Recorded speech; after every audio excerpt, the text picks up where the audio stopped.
Entonces, repasando lo que deberíamos ver hoy es todo lo que es apendicitis, coli y sus diferencias y pancreatitis. Pero acá hay un bonus de algo que ustedes necesitan saber sí o sí cuando vayan a pasar por cirugía. ¿Por qué? Porque al pasar por cirugía, si ustedes van a entrar obviamente a alguna cirugía o algo y no tienen idea de esto, están perdidos. O sea, puede ser que yo estoy seguro porque también fui estudiante que cuando me tocó llegar en cirugía uno y estábamos con el libro de Du Bois y tocaba ver el tema de instrumental quirúrgico, uno no le da ni pelota.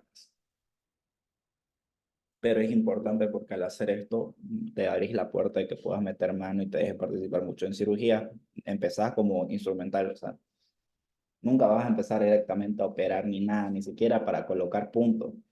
Vas a empezar mirando, después vas a pasar a ser instrumentador quirúrgico, de ser instrumentador quirúrgico vas a pasar a ser el décimo asistente del cirujano y de ahí vas a ir subiendo conforme cómo te vean con tu interés. Entonces, instrumental quirúrgico, sencillito, lo vamos a separar de la siguiente manera. Ya prácticamente cada mesa de cada instrumentador lo separa de manera de acuerdo a su preferencia. Normalmente esto vamos a ver que hay piezas de corte, de disección, de hemostasia, separación, sutura, aspiración y recipiente. Ahora, piezas de corte. Vamos a tener obviamente el bisturí eléctrico, ya las tijeras que son en Roma y las de Mayo, que la diferencia de estas tijeras, hay fotitos ya van a ver, es el tipo de la punta, las tijeras de Lister, los queratomos y el dermatomo. Ya estos son como más de especialidad, que son como para hacer los injertos.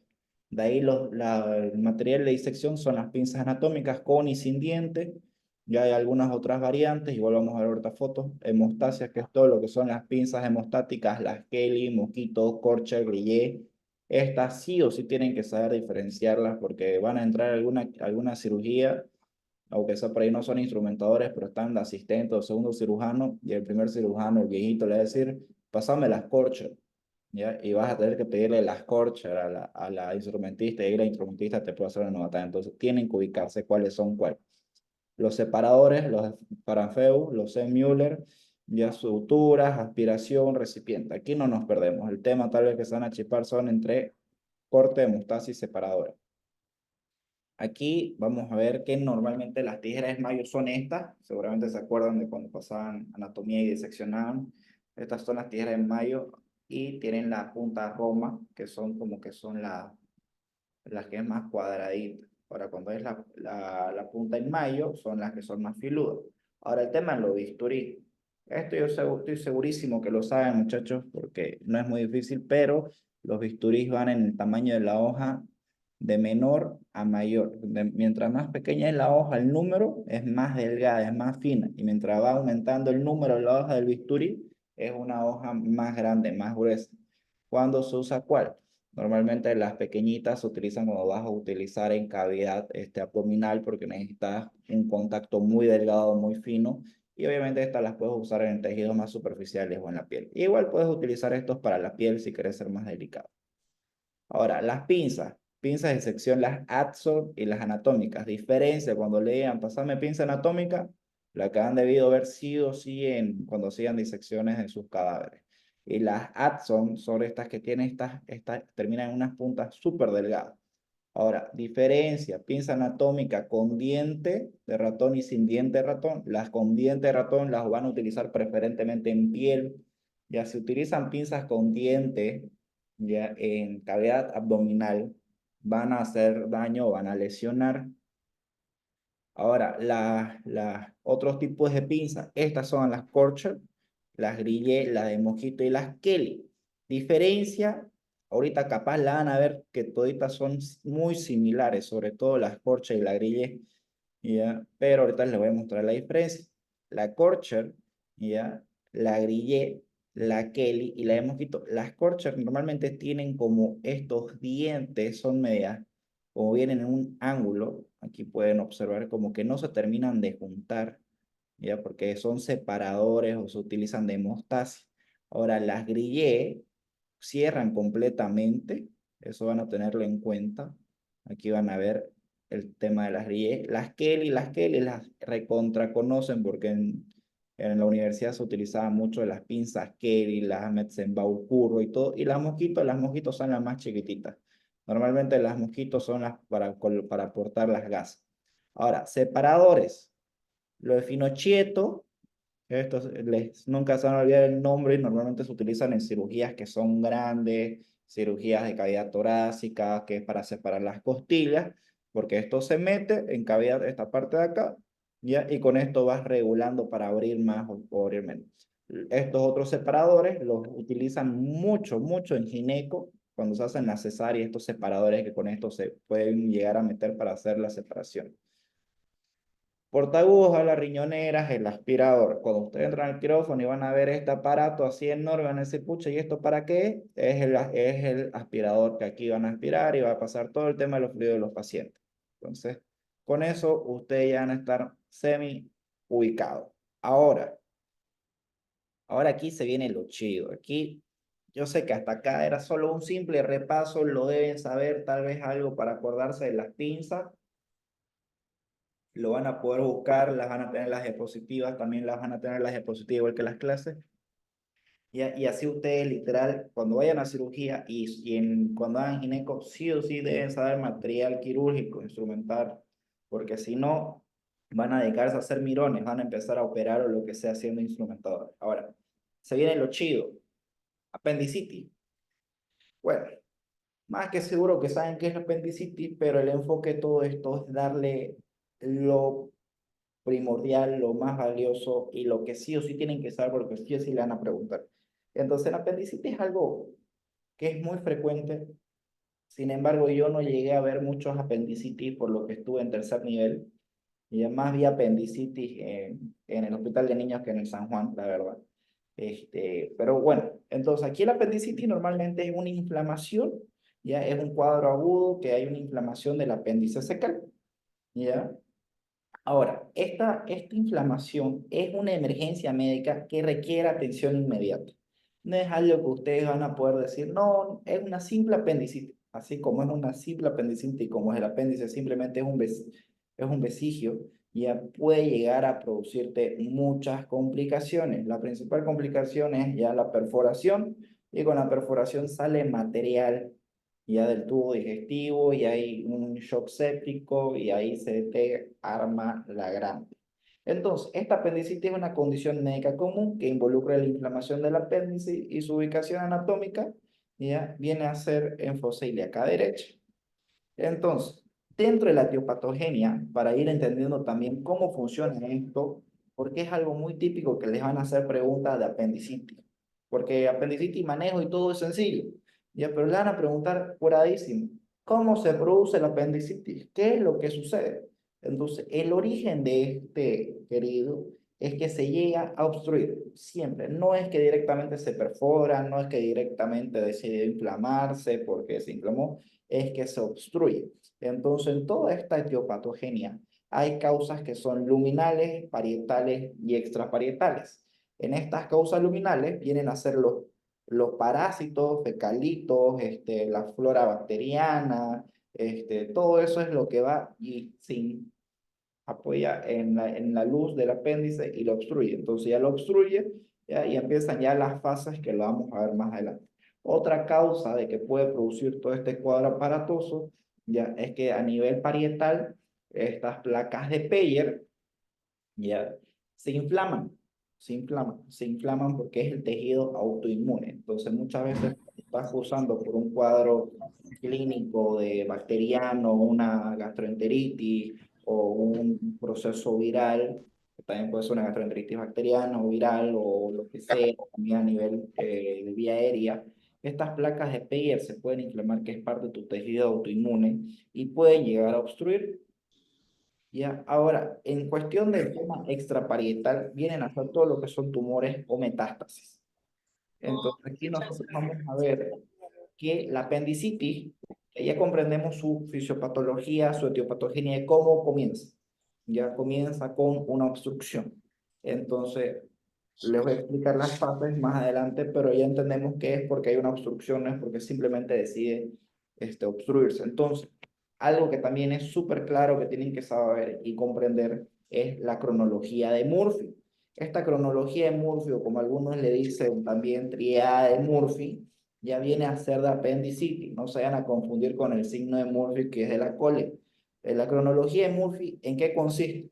Nos ubicamos que el paciente, en este caso el modelo está fisicudo, no les van a llegar pacientes así, les van a llegar pacientes súper gordos, ¿ya? Pero los cuadrantes son los mismos. Entonces, nos vamos a ubicar que el paciente te va a decir, bueno, te va a llegar con toda la clínica de ese malestar general, diaforético, posicionálgica, y va a decir que tiene, que le empezó el dolor. Y cuando ustedes le pregunten, ¿y cómo le vino el dolor con el tema del atelier? Ya, porque no es nomás me duele la panza, le pancho. Les van a preguntar cómo empezó ese dolor y ahí les van a redactar la cronología de Murphy. Esta cronología de Murphy es que dice que tiene un dolor a nivel del hipocondrio, que este nivel a nivel de hipocondrio se migra al epigastrio y después va a zona periumbilical. Entonces, le duele en el hipocondrio derecho y después le va a decir que pasaron unas cuantas minutos, media hora, una hora, doliéndome aquí arriba, doctor, por el hígado. Me empezó a arder la boca del estómago y de ahí me empezó a doler aquí en el ombligo. Y ya ahorita cuando estaba llegando aquí al hospital, me empezó a doler aquí abajo, entonces apendicitis. O sea, ya todos los pacientes saben que le duele la fosa ilíaca y es apendicitis. Pero ¿qué sucede? ¿Qué pasa si te llega una apendicitis supuestamente, pero no es apendicitis? Porque llegan muchos casos, yo he visto cómo nos ha pasado cuando era interno, de que nos comíamos supuestas apendicitis. ¿Ya? Entonces aquí yo les tengo una pregunta para que puedan participar. ¿Cuáles creen que puede ser otra enfermedad con la que se puede confundir la apendicitis?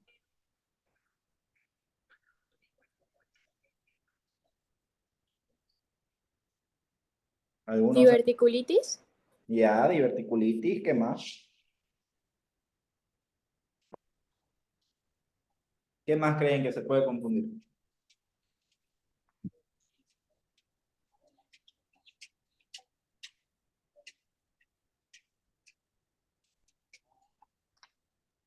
¿Un cólico intestinal? Sí, un cólico puede ser. ¿Alguien más? En caso de una mujer, ¿con qué se puede confundir? Es muy frecuente eso. Embarazo ectópico. Embarazo ectópico. Eh, Van a disculpar, no sé quién me está escribiendo. Vamos a colocar aquí enfoque para que no vean. Ya. Este. Ya puede ser embarazo ectópico, pero ya el embarazo ectópico es completamente claro. Este, y es muy, Quistes. puede ser. Ahora, les voy a responder qué sucede. En estos casos, ya, cuando te llega, en caso de una mujer, más que quiste, embarazo ectópico y todo, porque ya se están yendo pues a lo más grave. Un ectópico es gravísimo, no es algo nomás que un embarazo ectópico. Ya, lo primero que puede empezar a pensar es, uno, una diverticulitis, dos, que estén llenos de gases, porque también los gases, cuando una persona se llena de muchos gases, una persona que sufre de estreñimiento, normalmente más sufren de estreñimiento de las mujeres, se llenan de gases y se hinchan tanto y les empieza a doler incluso hasta las dos fosas ilíacas. Entonces tienen que pensar, uno, en que puede ser, aparte de una apendicitis, debe empezar en una diverticulitis, pueden considerar también que tengan indigestión, también tienen que pensar de que la mujer puede estar ovulando. Una mujer que está ovulando, ya no prácticamente siempre va a ovular del lado izquierdo, también ovula del lado derecho. Entonces también se puede llegar a confundir con ovulación. Ahora, un ectópico y todo eso también es probable, pero su clínica es muy directa. Entonces, nosotros cuando te llega un paciente y te dice, doctor, me duele, y ya está sentido y se está tocando fosa ilíaca derecha, no vas a decir, es apendicitis. Vas a preguntarle con el atelier, ¿ya? Aparición, tiempo, intensidad, si se irradia, no se irradia. Van a preguntar el atelier, como lo conocen tal vez con el Alicia. Entonces van a preguntar eso y les va a decir, sí, doctor, me empezó a doler, ¿ya? Pero no en la fosa ilíaca, me empezó a doler por acá, por el hígado, después se me irradió hacia la boca del estómago, de ahí ya bajó hacia el ombligo y del ombligo ya se me fue a la pena, aquí a la fosa ilíaca. Esa es la cronología de Murphy. Entonces, ustedes preguntan eso o buscan que les digan ese atelier del dolor para ustedes poder descartar diverticulitis, porque la diverticulitis no te duele de esa manera. ya, cuando una mujer está ovulando, no le empieza a doler desde arriba, ya, una indigestión, te duele netamente la parte de abajo y sienten un tenesmo y le van a decir, sí, doctor, no voy al baño hace más de 2 semanas. Entonces, ustedes ahí ya van descartando. Entonces, no han hecho ni siquiera una orden de laboratorio, ni le han dicho a su residente, ni al especialista, ni al médico general, hay que hacer laboratorio, tomografía, ecografía. Ustedes le están preguntando clínicamente. Entonces, clínicamente, ustedes ya van afirmando que es una apendicitis. Ahora, esto, chicos, si quieren este momento, sáquenle foto a esta diapositiva. 1001 veces se pregunta esto en el internado y en las visitas y en todo. En la escala de Alvarado. Y más aparte de eso, ya en su día a día como médico, no van a decir, ah, le duele la fosa ilíaca, entonces es apendicitis. No, escala de Alvarado. Ustedes van a escuchar miles de escalas y de opciones que tienen para hacer valoraciones y todo. Hay buenas, pero la clave del éxito es la escala de Alvarado. La escala de Alvarado es la que persiste. ¿Y en qué se basa? En los síntomas y en los signos. ¿Ya? Los síntomas ya vendrían a ser migración del dolor, anorexia, náuseas, y cada uno de esos tiene un punto. Después los signos vienen a ser dolor en cuadrante inferior derecho, signo del rebote positivo o alguno de los otros signos dolorosos en los puntos dolorosos y fiebre. Entonces, en este caso, ustedes le van a decir al paciente, doctor, me duele la panza. Y si ustedes analizan, ¿y el dolor de dónde viene? O sea, no van a saber si tuvo migración del dolor. Entonces aquí ustedes están perdiendo un punto. Le van a preguntar, y pacientito, señorita, madrecita, papito, le van a decir, ¿y ha podido comer? No, doctor, no como porque estoy sin hambre y aparte si de solo verla o olerla la comida me dan náuseas o incluso casi vomito. Solamente hablando, ustedes aquí están valorando y tienen 3 puntos. De ahí ustedes agarran y revisan, ya lo acuestan a su paciente y se fijan y tiene dolor en el cuadrante inferior derecho, o sea, en fosa ilíaca derecha. Aquí si tiene este dolor ya son 2 puntos.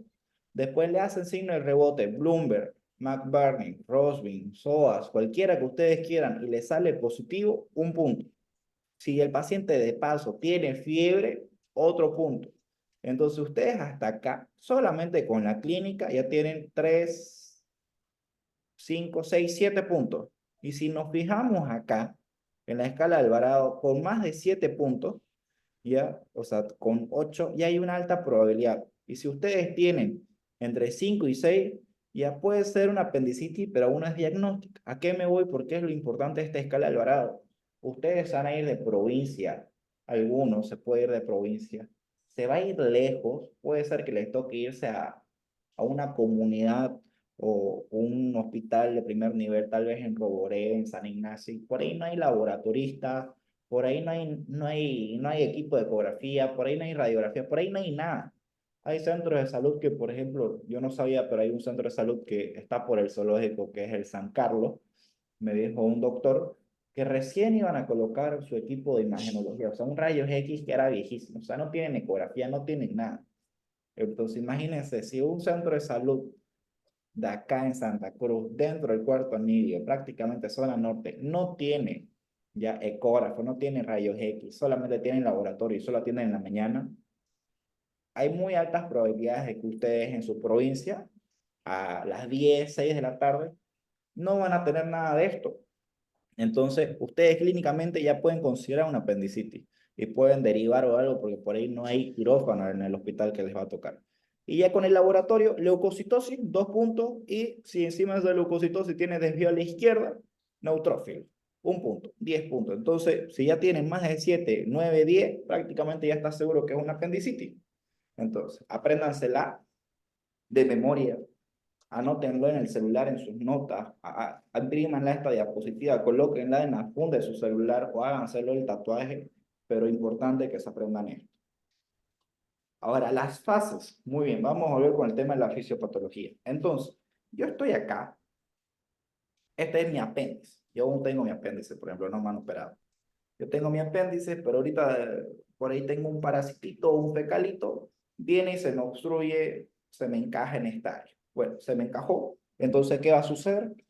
Ya, al encajarse, no va a poder salir el contenido del apéndice y el apéndice tiene cierto tipo de venas, arterias, tiene una vía linfática, o sea, tiene un conjunto de fluidos que están en constante movimiento. Entonces, al estar obstruido, van a poder pasar estos fluidos. No van a poder pasar estos fluidos. Entonces, aquí yo se los voy a hacer de una manera más gráfica. Vamos a venirnos acá. Vamos a venir acá. Entonces, ¿qué sucede? Vamos a hacer el fecalito de color café. Ya. Aquí se me va a venir, se me va a plantar. Entonces, ¿qué sucede?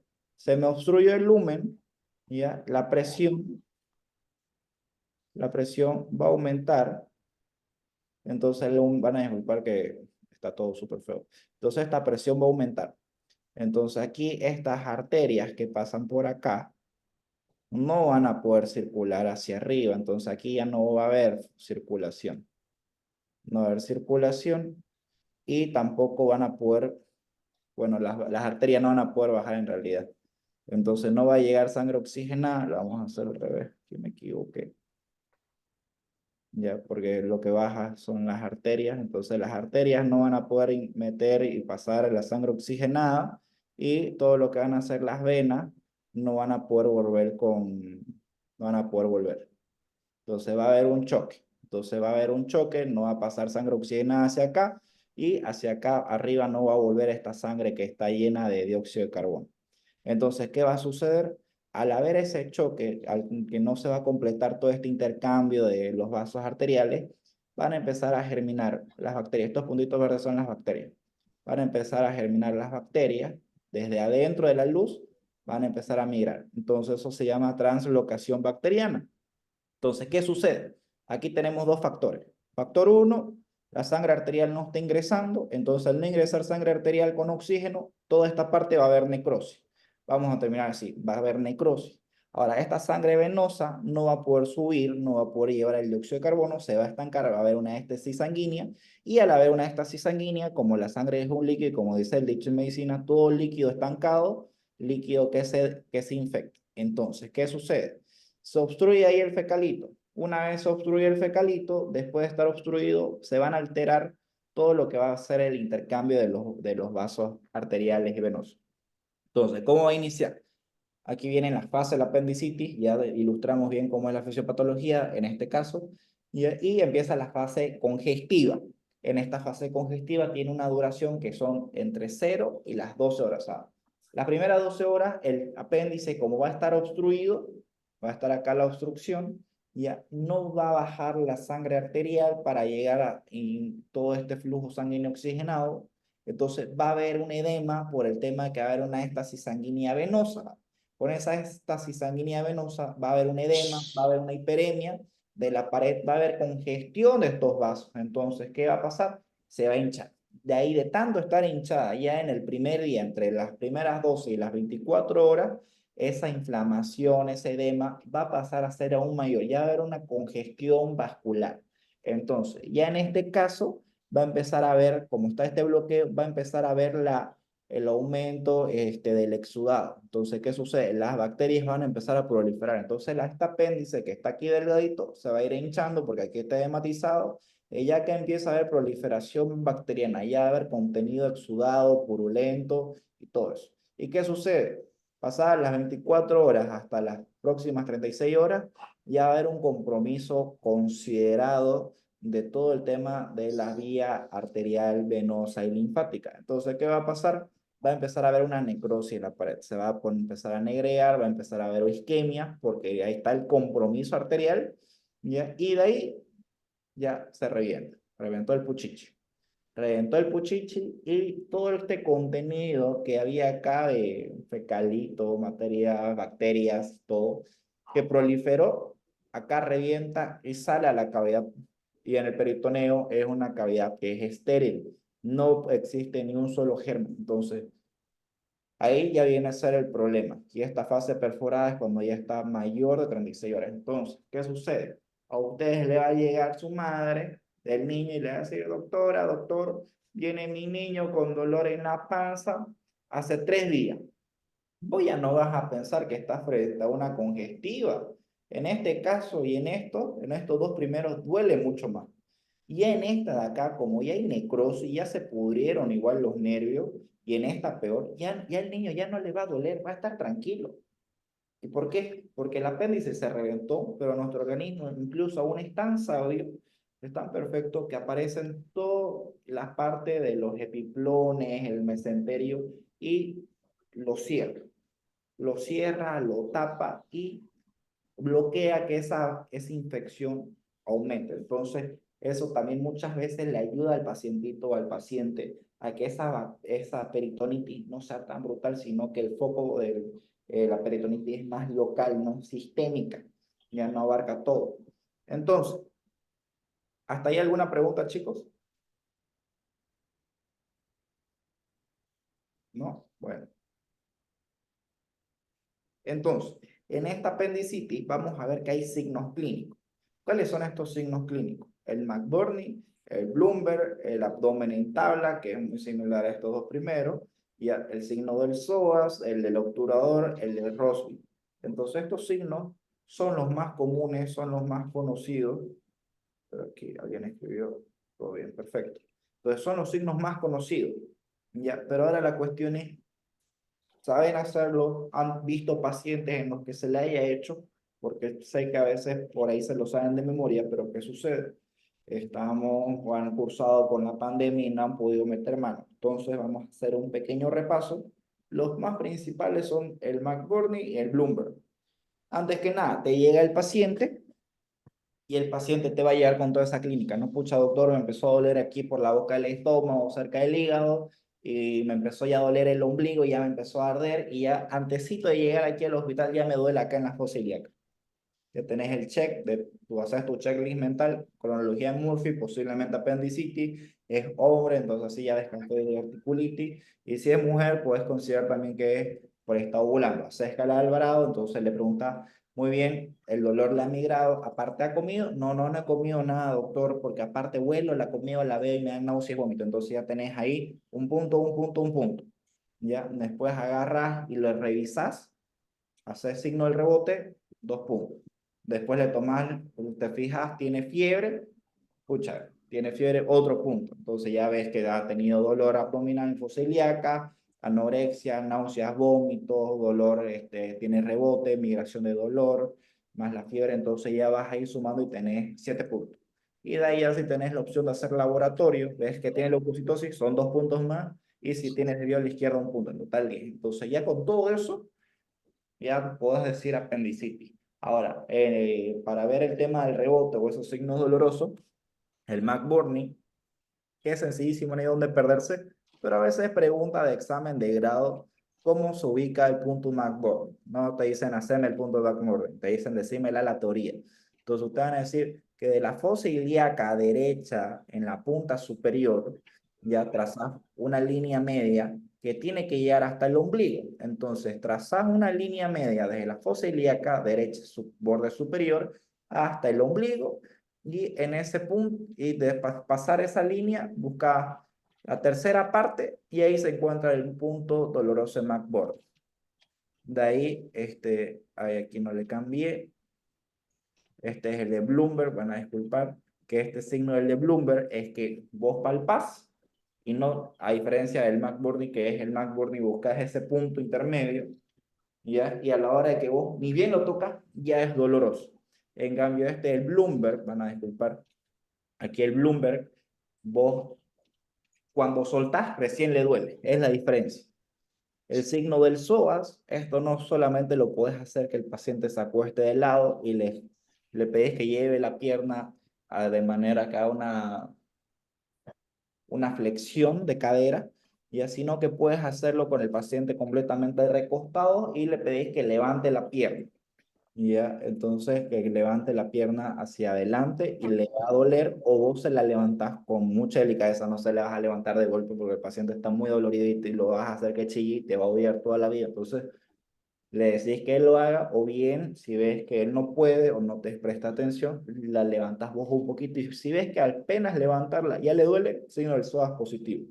Otra es el del obturador, que le pegues al paciente que coloque que haga con la rodilla un ángulo de 90 grados, y una vez está el ángulo de 90 grados, le decís que haga una abducción. Entonces, al pedirle luego de que el paciente haga esa abducción de la cadera, luego de levantar todo lo que es la rodilla, va a sentir el dolor, decir signo del obturador positivo. Muchas veces los pacientes en este del psoas y del obturador no te entienden, entonces usted le va a decir, papito, mamita, niño, a ver, un ratito deje sueltita su piernita, se lo levantas y se lo giras y apenas le vas a levantar ya va a chillar. Entonces, ahí usted dice, obturador sí, sí. Ahora, ¿qué sucede? No vaya a ser que lo ven al paciente que tiene una apendicitis y que está chillando, le hiciste McBurney, te chilló, decís ya positivo, y vas a decir, vamos a hacer el de Bloomberg, le vuelves a hacer Bloomberg positivo, después le vas a hacer SOA positivo, obturador positivo, le haces el de Monroe, le haces el de Angle, le haces todos los signos de apendicitis, no necesariamente necesitas hacérselo los 10 signos de apendicitis a tu pobre paciente porque lo vas a hacer sufrir, le haces uno, le haces dos para confirmar. Ya, el de Rosbin, ya, que le palpas, es como el McBurney, pero contralateral, del lado izquierdo. Ya, ¿cuál es la mecánica? Porque a veces se pregunta, ¿por qué el Rosbin te produce dolor? Porque al presionar en fosa ilíaca izquierda, solamente al palpar y al haber gases, esa onda expansiva que haces al deprimir y que todo vuelve a la normalidad, produce que haya un desplazamiento de los gases y de los músculos, lo cual llega a irritar la zona del apéndice y el paciente va a decir que le duele. Entonces, una vez ya entendiendo toda esta parte del apendicitis, vamos a pedir algunos estudios complementarios. Ya habíamos dicho que en la escala de Alvarado se debe solicitar un hemograma y en el hemograma vamos a buscar la leucocitosis. Aquí los pacientes deben tener por encima de 10.000. No necesariamente les va a llegar un paciente con 10.001, les llegan pacientes con 12.000, 15.000, ya son pacientes que llevan más de 36 horas.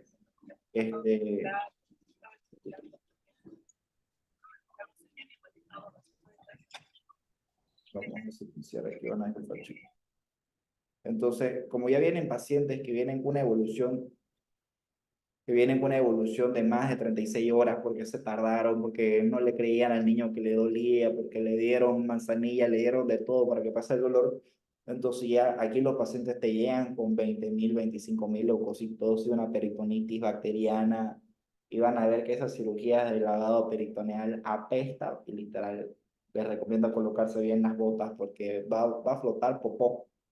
El popó va a flotar, si bien con el aspirador van a absorber todo ese líquido porque hay que lavarlo y no le echas un vasito de agua, le vacías 1, 2, 3, 4 sueros, 4 soluciones fisiológicas o Ringer le vacían, entonces a veces el aspirador se tranca o algo porque también absorbe popó, entonces puede llegar a salpicar. Entonces pónganse bien las botas para que no se llenen los zapatos de popó de fluido. Y bueno, el laboratorio, leucocitosis desvió a la izquierda. Ahora, que van a ver tal vez glóbulos rojos, hemoglobina y todo, puede ser que tal vez esté alterado si el paciente lleva muchas horas, entonces puede ser que esté algo alterado, pero no es lo primordial. Lo que ustedes van a buscar en una apendicitis es la leucocitosis. Ahora, si le piden otro laboratorio, le puede pedir un PCR cuando ya están pensando que es un paciente que lleva muchas horas de evolución para ver el grado inflamatorio por la peritonitis. Y otros laboratorios le puedes pedir de control y para el tema de la cirugía pedís el coagulograma. Pero después de estar pidiendo urea, creatinina, TGO, TGP, bilirrubina, etcétera, no tiene un valor clínico. He visto que muchas veces se pide, pero no tiene un valor clínico. En apendicitis buscan leucocitosis, sencillo. De ahí la radiografía. Bueno, aquí hay muchos médicos que agarran y dicen, hay que pedir radiografía, ecografía, tomografía, y que todo, y que así se va a diagnosticar. Si vos ves que es un paciente que está sufriendo, que está muy dolorido, y podés hacerle el estudio rápido, está en emergencia el ecógrafo, lo haces, porque no es difícil. La ecografía más bien tiene una sensibilidad extremadamente alta. Ahora, la radiografía, hasta que lo lleves al paciente, a que le haga la radiografía, hasta que el técnico te lo acepte, hasta que le dé la gana, hasta que te la imprima, estás perdiendo tiempo. Entonces, nosotros buscamos optimizar el tiempo, pero que vas a ver ahí, vas a ver aire encapsulado vas a ver algún apéndice, algún fecalito ahí en el apéndice, si es que aún no se ha reventado, aún no va más de 36 horas, y vas a ver borramiento de la sombra del psoas. ¿Ya por qué?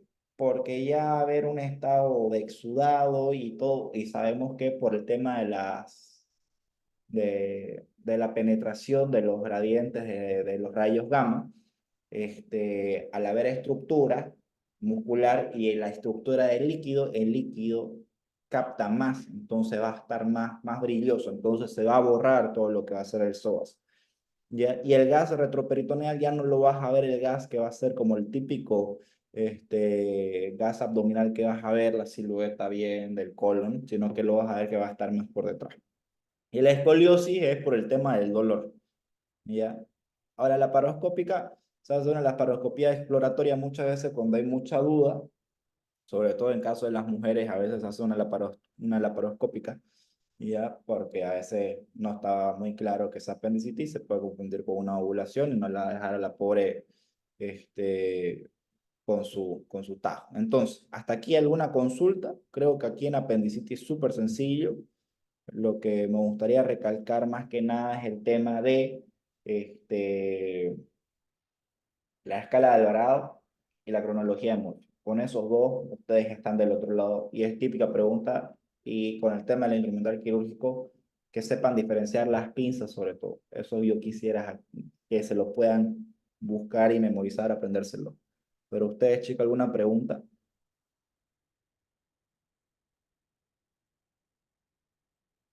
Ok.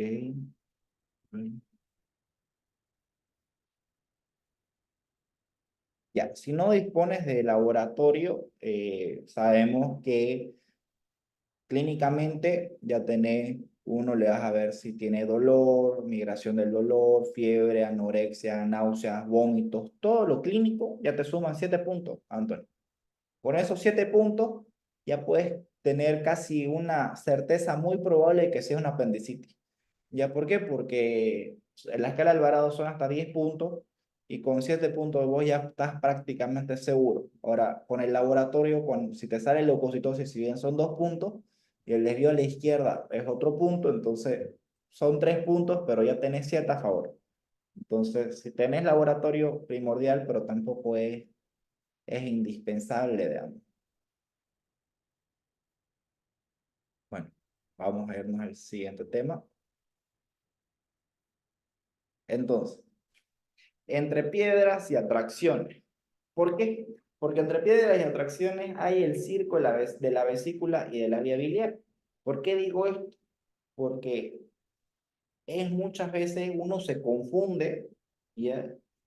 Porque no lo sabe muy bien el tema, pero hay áreas bien específicas que es lo que te va a dar a vos una seguridad de enfrente a qué patología biliar te presentas. Entonces aquí vos qué tenés? Tenés una colelitiasis, que son los litos dentro de la vesícula, tenés la colecistitis, que ya son los litos dentro de la vesícula y que aparte hay una inflamación, ¿ya? Y que aparte puede haber ya una infección, ¿ya? Ahora, la coledocolitiasis, ¿qué significa? Colédoco, o sea, el colédoco, litiasis, cálculos. Entonces, en el colédoco vamos a tener cálculos y de ahí la colangitis, o sea, colangitis de colédoco, inflamación, porque hay una obstrucción, ahorita lo vamos a ir desglosando. Entonces, dentro de la anatomía, ¿ya? ¿Cómo viene esto? Nosotros sabemos que la bilis ya no se produce en la vesícula biliar, sino que la bilis se produce en el hígado. ¿En qué parte? En los hepatocitos. Estos hepatocitos, que son las células, son la unidad principal y primordial de todo el hígado, ya producen la bilis y esta bilis viaja, ¿no? Hay un sistema, de acuerdo a la segmentación centrolobular y demás, que esa bilis va a drenarse. Entonces, ¿qué sucede? La bilis se produce en los hepatocitos y dentro de los hepatocitos se llega a juntar la bilis por dos conductos, el conducto hepático derecho y el conducto hepático izquierdo. Entonces, estos dos conductos hepáticos ya viajan por los dos polos opuestos del hígado y se llegan a juntar en un área. Se llegan a juntar en el conducto hepático común.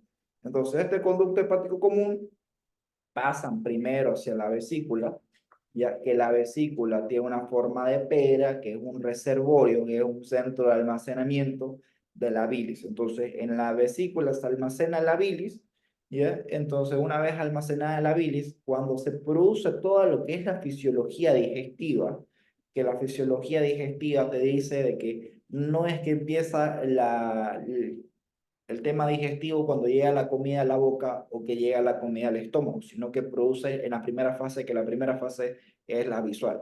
Desde que vos estás viendo la comida, ya tu cerebro te manda una señal a tus órganos diciéndole, va a entrar comida. Así que estómago anda listándote el ácido clorhídrico, hígado anda produciendo un poco más de bilis, vesícula anda preparándote para liberar la bilis que tenés, porque una vez llega la comida al estómago, se vacía la comida en el estómago y en la segunda porción del duodeno, ¿ya? Aquí se va a encontrar este bolo alimenticio que ya fue degradado por el ácido clorhídrico, pero el más arriba. Sí, no, que ya fue degradado, pasa a la segunda porción del duodeno, ya degradado por el ácido clorhídrico, y llega todo lo que son las enzimas pancreáticas y la bilis para aún degradarlo más. Entonces, la vesícula termina vaciando su contenido, viaja por el conducto cístico y una vez viajando por el conducto cístico se encuentra con el conducto hepático común y estos dos forman un conducto, que es el colédoco. Este colédoco viaja e ingresa a través del páncreas y aquí es cuando hay una complicación. Entonces, ¿qué sucede? Este páncreas tiene dos conductos, tiene el conducto principal de Wisrum y tiene el conducto accesorio de Santorini, que bueno, aquí no se va a ver. Entonces tiene estos dos conductos, el principal y el accesorio y se juntan estos dos con el conducto colédoco en esta parte, en la ampolla de Vater. ¿Ya? Que esta ampolla de Vater está cerrada porque existe el esfínter de Oddi que se abre cuando el estómago dice ya está bajando la comida. Entonces, una vez todo esto se baja y ya se mezcla y se degrada. Entonces, hay un sistema muy específico de desarrollo. Es sencillito, aquí hay otras diapositivas, bueno, aquí ya vemos un poco más los conductos pancreáticos, la vía biliar, ya toda esta área. Aquí igual más anatomía. Entonces, en este circo vamos a ver que el contenido principalmente, ya hay tres tipos de cálculo, ya hablando en temas de la materia de la litiasis vesicular. Entonces, estos tres tipos de cálculos con frecuencia relativa más o menos, ya vienen a ser principalmente de colesterol. La gran mayoría de los cálculos vienen a ser de colesterol, ya que estos pueden ser en un 10% pigmentados, 15% ya mixtos van a ser, perdón, de colesterol 10% pigmentados, 15% mixtos y la gran mayoría son mixtos en un 75%. Entonces, ¿qué sucede? ¿Cuáles son los factores de riesgo en temas de la vía biliar? En la gran mayoría van a ver que son las mujeres las que padecen esto, porque bueno, las mujeres pues les gusta sufrir, entonces sufren más de colecistitis, colelitiasis y todo esto. No, mentira. Tiene una explicación fisiopatológica. Las mujeres sufren, el ser mujer ya es un factor de riesgo. Ya si vos sos mujer ya tenés un punto para tener alguna patología biliar. Ahora, ¿por qué? Normalmente la mujer por el tema hormonal ya tiene la tendencia a padecer este problema. Aparte por ser mujer y el tema hormonal, la mujer de por sí también tiene un poco más de cantidad de tejido graso. Su porcentaje de grasa de la mujer es un poco más alto. Ya naturalmente por el tema de sus órganos sexuales, que están los senos, las caderas, todo eso tiene factores de riesgo. Y de por sí, aparte la mujer, por el tema de sus hormonas y de su ciclo menstrual, cuando está por llegarle su regla, su menstruación, es tan antojosa y no se antojan de comer lechuga o zanahoria. ¿De qué se antojan? Se antojan de comerse una hamburguesita, de comerse unas papitas, de comerse un helado, de comerse cualquier cosa, pero chatarra. Entonces la mujer de por sí, por su mal estilo de vida, disculpen chicas, tienen mayor tendencia a desarrollar estos cálculos. ¿Por qué? Porque estos cálculos, en su mayoría, son mixtos, que pueden ser de colesterol o pigmentados. Entonces, ¿por qué sucede esto? Para las mujeres, por sus hormonas, ya, por su misma anatomía y por su mala alimentación. Ahora, aquí hay otro tema, que la obesidad puede ser tanto mujeres como hombres. Hombres que también tienen un porcentaje de grasa muy alto tienen problemas y posibilidades de producir alguna patología biliar. Y los ACO, que son los anticonceptivos. Bueno, en este caso las mujeres se llevan la bandera porque son ellas las que consumen anticonceptivos. Y la hipertrigliceridemia, que puede ser tanto hombres como mujeres. Entonces, cuando a ustedes les va a llegar un paciente, ahorita vamos a ver la clínica que tienen, van a pensar y fijarse, bueno, ¿el paciente es hombre o es mujer? Ok, es mujer, check. La veo que la mujercita está gordita, ok, otro check, disculpen chicas. Aparte, le pregunto si la mujer consume anticonceptivo. Sí, consumo anticonceptivo, me coloco inyecciones, tengo parche, tengo el chip, tengo un DIU o lo que sea, otro check. Cualquier tipo de anticonceptivo. Entonces, aparte, si le preguntas si tiene laboratorios o algo, le hace laboratorio hace rato y le salen sus triglicéridos alterados, su HDL, su LDL, le sale alterado, sí, ok, check, esta mujer más la clínica tiene todo para que tenga alguna patología de vía biliar. Y ya dependiendo de la clínica ya vemos cuáles, ahorita vamos a ver. Entonces, aquí están los componentes de la bilis, que ya lo hemos podido hablar un poco. Hay agua, hay sólidos, hay sales biliares, tiene mucina, pigmentos, colesterol, ácidos grasos, etc. Entonces, esto solamente para complementar. Ahora, la presentación clínica, ya te va a doler ya en el hipocondrio derecho, ya, y lo típico de esto es el cólico biliar. Ahora, el signo de Murphy, no confundir con el signo de McBurney, aunque parezca chistoso, pero muchas veces se confunde. Esperen, chicos, un ratito. Muchas veces se confunde, y yo aquí como buen predicador tome Coca-Cola, pero es cero, ¿ya? Pero es cero, así que no me engordo, pero es Coca-Cola. Entonces, ¿qué sucede acá? En esta presentación clínica, su paciente que va a tener el cólico biliar, súper característico el cólico biliar. Y ustedes cuando lo vayan a revisar al paciente va a tener un signo de Murphy. ¿Cómo se hace el signo de Murphy? Este signo de Murphy consiste en lo siguiente. Ustedes lo van a acostar a su paciente, no le hagan estas cosas en sentado. Yo últimamente puedo ver que estudiantes o internos nuevos ya que me he topado, he visto que hacen las maniobras y lo revisan a los pacientes sentados por no hacerlos pasar a la camilla. Entonces, háganlo al paciente que vaya a la camilla. Por algo se ve en los libros que deben estar acostados, porque estando sentados no lo puedes revisar de la misma manera. Entonces, lo van a acostar a su paciente. Una vez acostado, le van a decir dónde le duele y ustedes no se van a ir directamente al hipocondrio. Empiecen de distal a proximal, porque si ustedes se van directamente al hipocondrio derecho, el paciente va a chillar y después ya no se va a dejar. Entonces, ustedes van palpando desde la fosa ilíaca, o sea, de distal a proximal, ¿ya? Y una vez ustedes ya están, ven que le duele la zona del hipocondrio derecho, le dice, muy bien, señor, le voy a hacer una maniobra, por favor, va a seguir mis órdenes, antes que nada le explico, va a meter aire y después lo va a botar. Y mientras que usted lo bote el aire, yo voy a palpar. Avísenle, porque si ustedes lo hacen sin decirle, el paciente le va a doler y la silla pues me está lastimando. Entonces el paciente debe comprender lo que usted está haciendo. Ya. Entonces, ¿qué es lo que pasa? Lo van a acostar al paciente, le van a explicar, van a empezar a revisar de distal a proximal y una vez le van a decir al paciente, por favor, meta aire, inspire, que inspire la mayor cantidad de oxígeno y de ahí le diga, muy bien, bote y ni bien empieza a botar al primer milésimo segundo, ustedes van a introducir la mano ya, en el hipocondrio derecho y van a poder llegar a palpar incluso el hígado y la vesícula biliar. Y el paciente va a referir que tiene dolor, se va a mover, se va a quejar o le va a decir, ay, sí, doctor, ahí me duele. Va a ser distinto si ustedes le avisan, le decir, ay, sí, sí, doctor, ahí me duele, a que si no le avisan, le dicen, ya pues, doctor, no me toque ahí, ¿no ves que me duele? Entonces te vas a hacer odiar. Entonces esos pequeños detalles les ayudan. Ahora, pero aquí había algo, ya, allá es en el otro.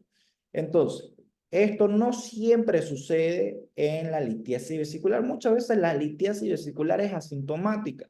El paciente te llega, no le pasa nada, simplemente es un control. Muchas veces la litiasis vesicular es un hallazgo de casualidad porque es una persona que fue a hacerse un control y vos porque ves ciertas condiciones clínicas empezás a buscar. Entonces hay un dicho que dice, buscamos lo que conocemos. Si no conoces, no vas a buscar. Entonces, si no conoces nada de litiasis, ya vas a decir, pucha, a este paciente no le duele nada, entonces no tiene nada, váyase con vitamina. En cambio, si lo ves y valoras en temas clínicos, ok, mujer gordita, toma anticonceptivo, aparte mala alimentación, o bien un hombre que es camionero, que tiene una mala alimentación, que su dieta es rica en carbohidratos, para bebiendo y lo veo gordito, no le duele nada, pero a ver, vamos a revisar y en este caso, en litiasis vesicular no siempre se encuentra el signo de Murphy, ¿ya? Y normalmente este cólico biliar deben comprender que no está constantemente. Normalmente este cólico biliar aparece después de comidas copiosas. ¿Por qué? Por este hecho de acá.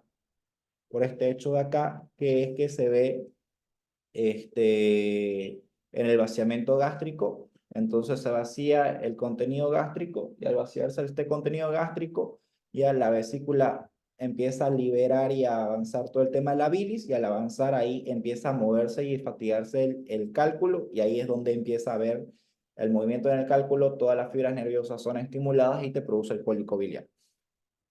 Entonces, algo típico que vos lo vas a encontrar al paciente, si es que tenés la oportunidad de hacerle una ecografía, no le duele nada, pero ¿qué va a suceder?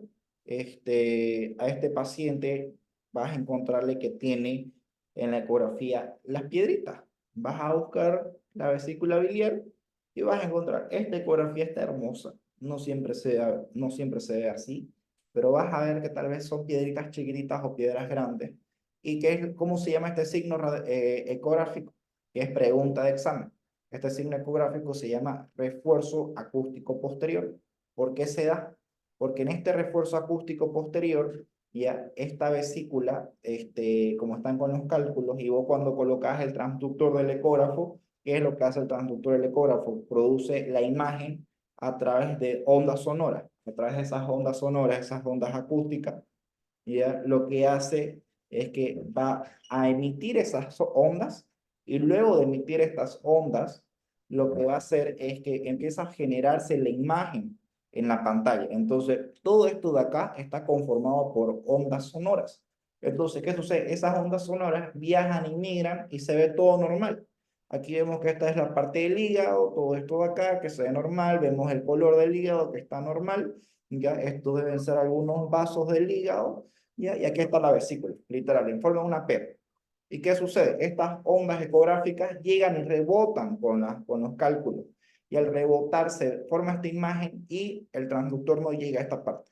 Entonces, toda esta parte negra que se ve, esta sonda acústica posterior se llama, es por el producto del cálculo, porque no permite el cálculo que por esta parte migre y viaje el sonido del sonoro que produce el transductor.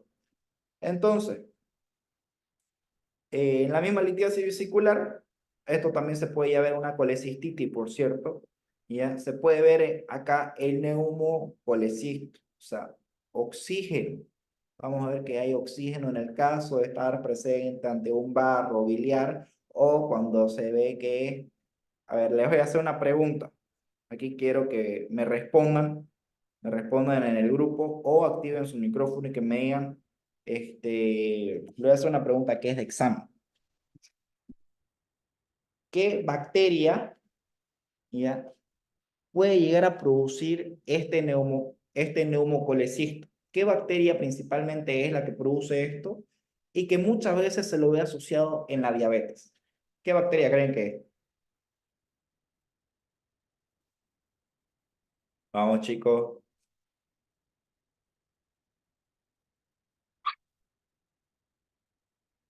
Nadie se anima a responder. Si no saben, chicos, pongan. Podría ser la Escherichia coli, creo que es muy frecuente. No, no es Escherichia coli. Escherichia coli es la más frecuente porque es la bacteria principal del tubo digestivo que cuando se altera produce infecciones. Pero no todas las patologías biliares vas a ver un neumocisto, ¿ya? Y no todos los pacientes tienen diabetes. Esto especialmente se ve en los pacientes diabéticos, que más adelante se lo voy a explicar, pero a ver, lo voy a hacer una... Oye, A ver, Majo, ¿quién? el estreptococo, neumonía. Te voy a hacer otra pregunta. ¿Cómo crees que puede llegar el estreptococo neumonía a la vesícula?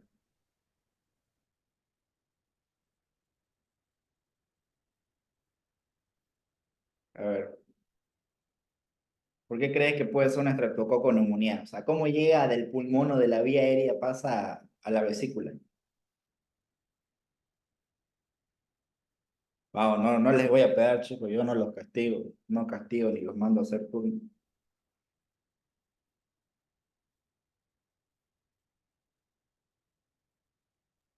Cuando uno, o sea, si está pasando por un cuadro de neumonía, cuando, no sé, va a sonar feo, pero se traga la flema, no sé, algo así. Ya, porque se te da la flema. Y, ajá, Ya, un o contacto. no sé, fue lo primero que se me ocurrió, perdón. No, tranqui, no pasa nada. Quiero que hay algo que muchas veces les va a ayudar, que es fisiopatología. Fisiopata es horrible. Es así, es horrible, porque es mucha letra. Ya, pero es algo que a mí me ayudó mucho. Fisiopato. Quiero que puedan asociar, o sea, muy bien, no es la Escherichia coli, muy difícilmente va a pasar una bacteria del tracto de la vía superior respiratoria o inferior, va a llegar a la vesícula, porque hay un enorme órgano que te lo separa, que es el diafragma. Ya, muy difícil. Ya, no he visto tampoco casos ni he visto literatura. Ahora, pero les voy a dar un pantallazo. ¿Qué sucede cuando una persona le das antibiótico y produce una gastroenteritis? ¿Qué tipo de gastroenteritis o qué tipo de diarrea produce cuando eso se altera? ¿Y qué bacteria es? Es la misma bacteria. ¿Saben cuál es?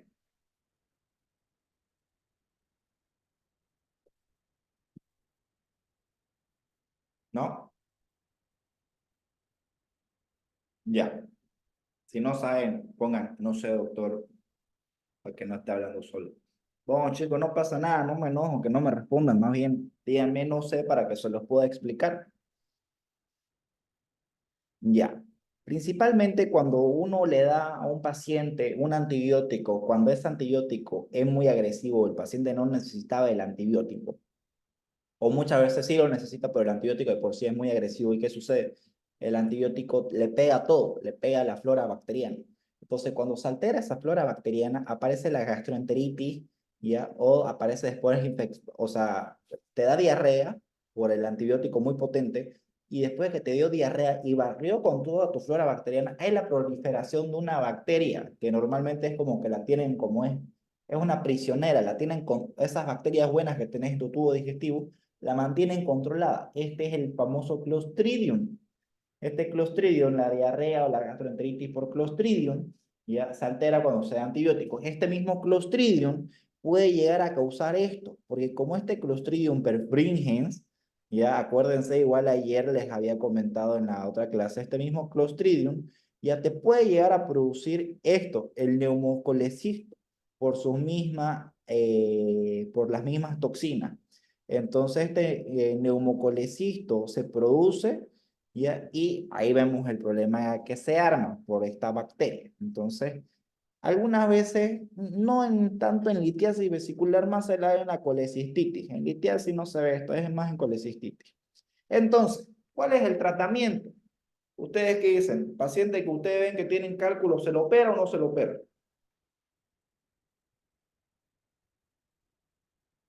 ¿Qué dicen, chicos? Sí se lo opera. ¿Se lo opera de emergencia?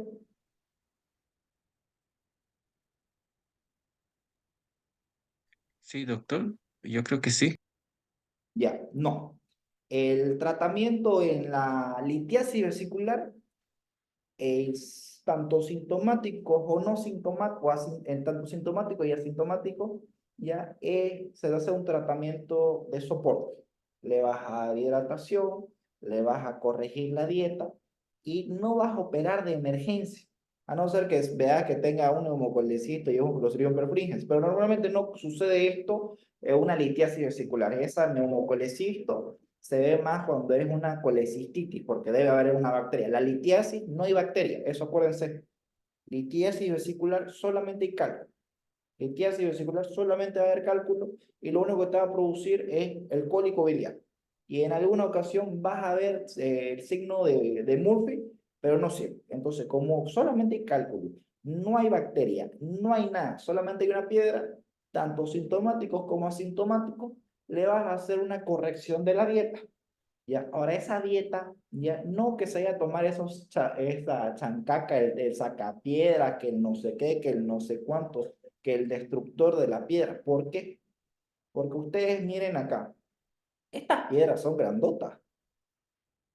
El problema de estas piedras, las piedras que te dan problema, no son las grandes. Las grandes se pueden quedar ahí toda la vida. El problema, si nos vamos a ver aquí la anatomía, las piedras grandes se van a quedar acá. Por gravedad no van a poder pasar, no se van a pasar. Ahora, el problema son las piedras chiquititas. Estas piedras chiquititas son las que vienen acá, se tapan aquí y es la misma fisiopatología que el apéndice. No va a poder drenar el contenido de la bilis, se va a contener, y cuando se contiene todo el líquido estancado, el líquido que se infecta, no se olviden de eso, de esta lógica, o sea, sin tener que citarle autores, ni libros, ni nada, acuérdense, líquido que se estanca, líquido que se drena, y todo absceso drenado, absceso curado. Entonces, el cálculo grande se puede aquí quedar de por vida. Pero si estos cálculos grandes, como el de la ecografía, vos le das chancapiedra, le das que no sé qué, que le das esto que te ayuda a los cálculos, que te baja el colesterol, que aquí, que allá, van a reducir el tamaño de los cálculos. Sí, le hiciste más chico el cálculo, pero ¿sabes cuál es el problema? Lo vas a joder a tu paciente. Ese cálculo puede vaciarse con la bilis y puede llegar y se puede tapar acá, aquí, acá, acá, acá, acá, y ya casi se tapa de una colecistitis, en una inflamación de la vesícula biliar. Si se tapa acá en el colédoco, es una coledocolitiasis, o sea, estaba el cálculo en el colédoco, y si esto se tapa y no baja y se obstruye, va a haber una colangitis, porque hasta acá va a llegar el contenido de la bilis y acá también se va a frenar todo, se va a infectar. ¿Y sabes qué es más peligroso? Si se viene y se aprieta acá en el páncreas. O sea, y aquí litiasis no pasa nada. Colecistitis ya, puede ser un cuadro complicado. Aquí una colangitis es complicado. Ahí vamos a buscar la pentada de Reynolds. O sea, es un cuadro súper grave. ¿Ya? O aquí, si se te viene el páncreas, produce una pancreatitis. Y acuérdense, en clasificación de pancreatitis, ¿ya? Solamente tienen que saber que las principales causas de pancreatitis son la pancreatitis alcohólica, la pancreatitis por exceso de consumo de AINES, pancreatitis de origen litiásico. Incluso la clasificación te dice pancreatitis de origen litiásico o de origen alitiásico, o sea, otra razón. Y en las alitiásicas vienen alcohol, AINES, algún otro tipo de drogas, trauma, etc. Y la litiásica es un cálculo. Entonces, si vos ese cálculo grande, ya, lo haces chiquitito por darle chancapiedra, jugos verdes, lo que sea, puedes producir otros problemas. No hagan eso. Y si escuchan que alguien dice eso, que ven que a su abuelita le dijeron que haga eso, explíquenle esta razón. Ahora, ¿qué sucede con esta pregunta? ¿Se opera o no se opera una litiasis? No se opera de emergencia. La litiasis se programa. Vos vas a ver que el paciente tiene una litiasis vesicular, puede estar con dolor o no. Normalmente ese dolor viene después de comer muy gordo, de comer chatarra. Le vas a decir al paciente que tiene que empezar a cuidarse, no solamente por el tema de la vesícula, que el cálculo se le va al páncreas, sino también le vas a empezar a explicar, le tenés que hacer prevención para otras patologías. Síndrome metabólico, el síndrome metabólico que te puede venir con complicaciones cardiovasculares, etcétera. Entonces, vos lo vas a orientar al paciente a que tenga un mejor estilo de vida para prevenir otras enfermedades. Entonces, no se opera tanto asintomático como sintomático. De emergencia no. ¿Qué se hace? Se programa, se lo estabiliza al paciente, se ve que por ahí tu paciente tiene otras patologías, de lo que sea, hay que controlar el azúcar, hay que ver el coagulograma y se opera. Lo preferible es sacársela a la vesícula, ¿ya? Y se la saca a la vesícula y que el paciente tenga un mejor estilo de vida. Entonces, para ambos lo operas, pero no de emergencia, lo programas. ¿Alguna pregunta hasta ahí?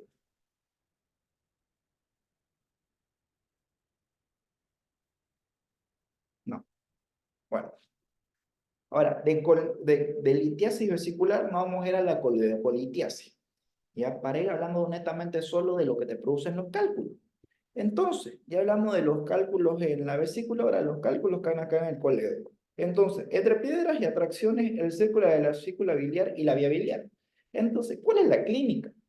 Ya, la mayoría de estos pacientes que tienen coledocolitiasis son asintomáticos. La mayoría. Sin embargo, ¿qué sucede? Ahí, aquí voy a poner una foto, no ha cargado. Bueno, escucha, esperen un ratín, aquí hay un video. Ahorita lo voy a arreglar. Eh,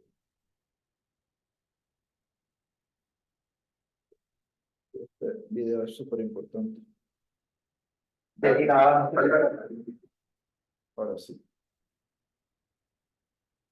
Ah, ¿cómo está su pantalla? Compartir. Compartir. Ya. Ahora sí. Y entonces la coleocolitias es súper cortita, por eso está la clínica y el tratamiento juntos. Ya. Entonces, en esta presentación clínica, antes de verlo el video, vamos a ver que el paciente va a referirte igual a un cólico biliar. Este cólico biliar va a ser de origen postprandial, principalmente cuando la alimentación es una alimentación rica en grasas, en carbohidratos, o sea, comidas copiosas, y lo puedes llegar ya a ver al paciente ictérico. ¿Ya? ¿Por qué? Porque en este caso, este cálculo que está acá obstruyendo no va a permitir que la bilis drene. Entonces, al no permitir que la bilis drene, ¿ya? El paciente se va a concentrar esa bilis. Y nosotros, si sabemos la fisiopatología de la bilirrubina, esa es la razón por la cual tu paciente va a estar ictérico. Entonces, ¿cuál es esa fisiopatología de la bilirrubina? De la ictericia. Entonces, todo para que se termine degradando, ¿ya? Esta bilirrubina, cuando ya está tanto la directa y la indirecta, ¿cómo se excretan? Ambas se excretan de la siguiente manera. Una manera en la que se excreta es por el tubo digestivo, ¿ya? Este tubo, por el tubo digestivo se excreta, ¿ya? A través de las heces se elimina. Entonces, como no está drenando esta bilis hacia la segunda parte del duodeno, entonces, como no está drenando esta bilis, está contenida acá y no está drenando hasta acá, esta bilis se quedó acá, no siguió con su fisiología normal. Entonces, cuando se obstruye, va a quedarse acá viendo un flujo anterrógrado, retrógrado, un flujo turbulento de la bilis y se va a concentrar. Entonces, al concentrarse, ya no va a pasar aquí a la segunda porción del duodeno y no sale al intestino y se va a eliminar esta bilis por medio de las heces. Y la otra vía de eliminación de la fisiopatología electricia es a través del riñón, ya que eso les voy a explicar y les voy a hacer un video que lo voy a subir en mis redes, así que van a estar atentos. Entonces, ¿qué sucede? ¿Ya? Sin embargo, puede producir ictericia, el cólico, y cuando vos ves a un paciente que está así súper ictérico, pensás de manera principal coledocolitiasis. Pero también puedes empezar a pensar en tumores, pero eso ya estamos hablando en temas mayores. La clínica es el dolor y la ictericia. La ictericia ya lo vas a ver al paciente brutalmente ictérico, sí, ictérico. O sea, en escala de Graham pongámosle un grado 4, entre 3, entre 3 y 4. Y a ver, chicos, ¿se saben la escala de Graham? Díganme sí o no en el grupo, en el chat. O díganme sí, doctor, me la sé y díganme la escala de Graham. Chicos. A ver, decímela, Iván.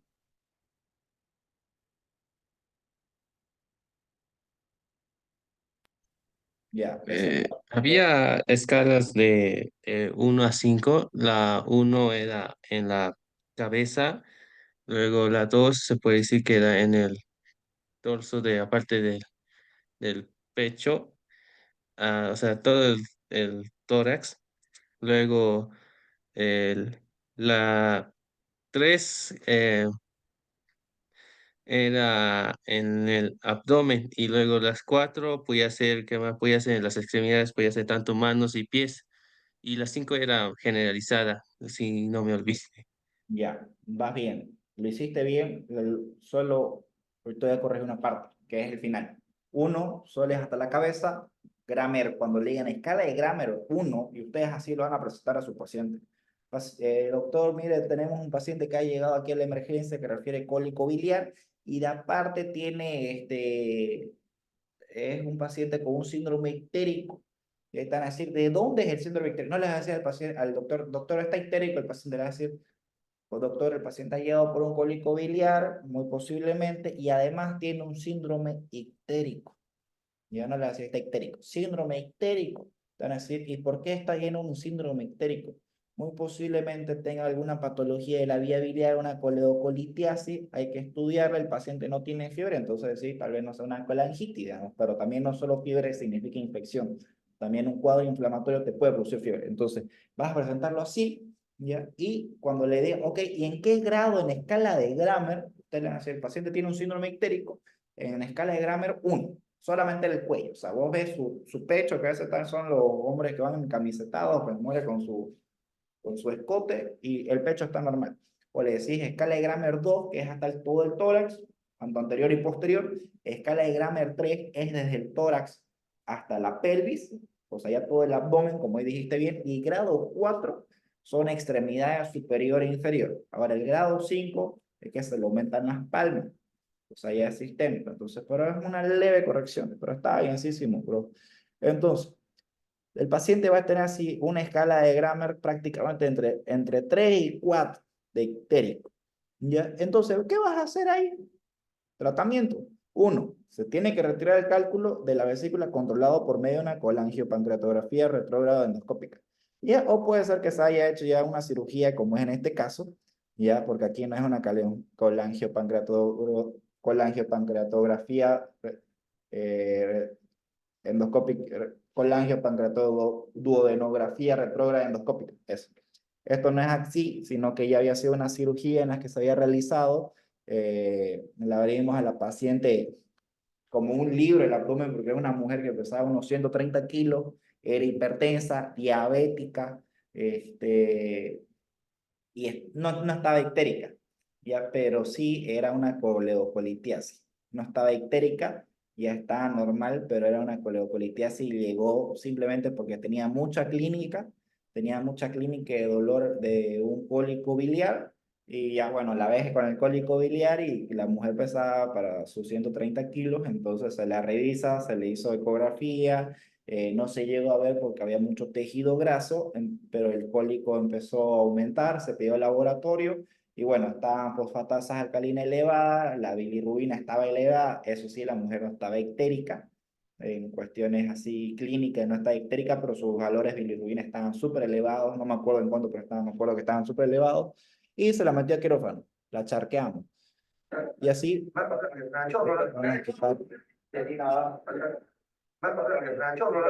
esto es lo que se hace. Bien, acá no pasa el contraste, ya, porque estaba el cálculo aún ahí, y ese cálculo era el que nos estaba dando un dolor de cabeza. Miren cómo pasa el contraste hasta acá, bienísimo. Entonces el contraste pasa súper bien, toda la parte superior, pero no pasa por debajo.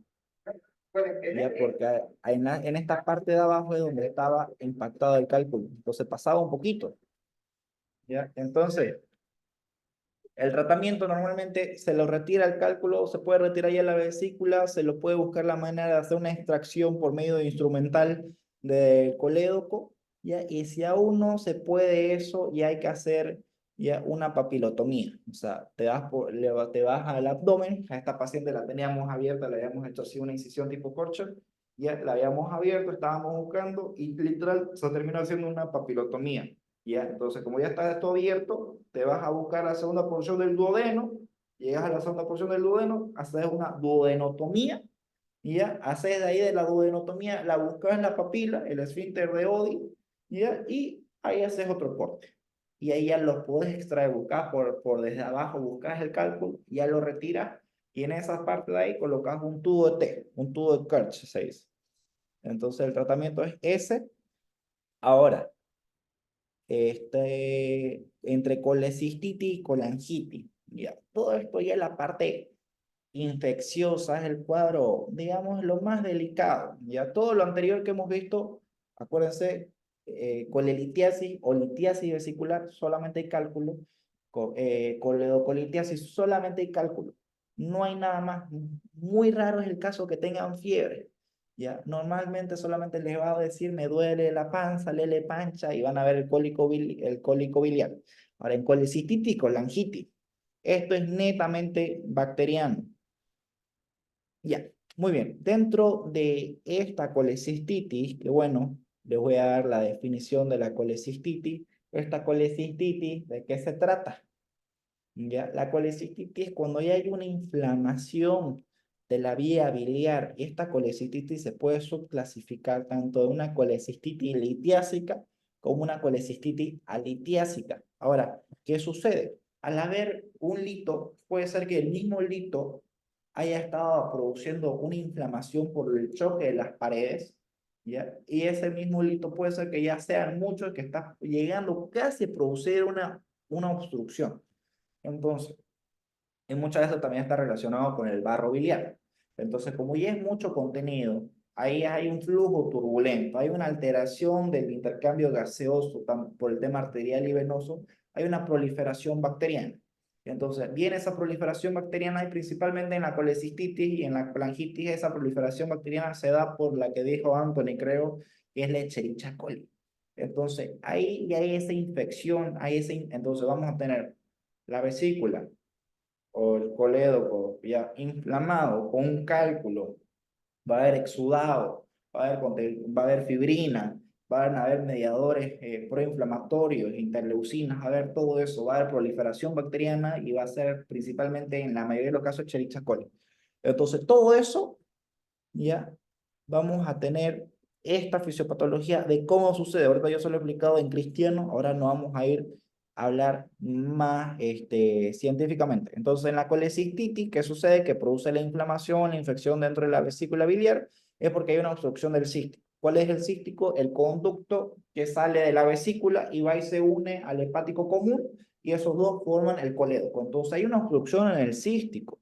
Se ha ido, se ha impactado, tal vez hay un mini cálculo o puede ser el mismo barro biliar que va y se pega ahí y hay una obstrucción del cístico.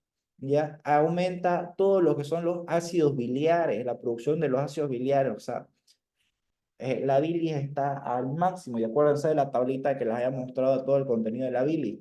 Entonces, ¿qué sucede? Aparte aumentan, hay una mayor aparición de prostaglandinas. Estas prostaglandinas también son mediadores proinflamatorios, pero a su vez también producen contracciones. Entonces, la vesícula se está contrayendo constantemente.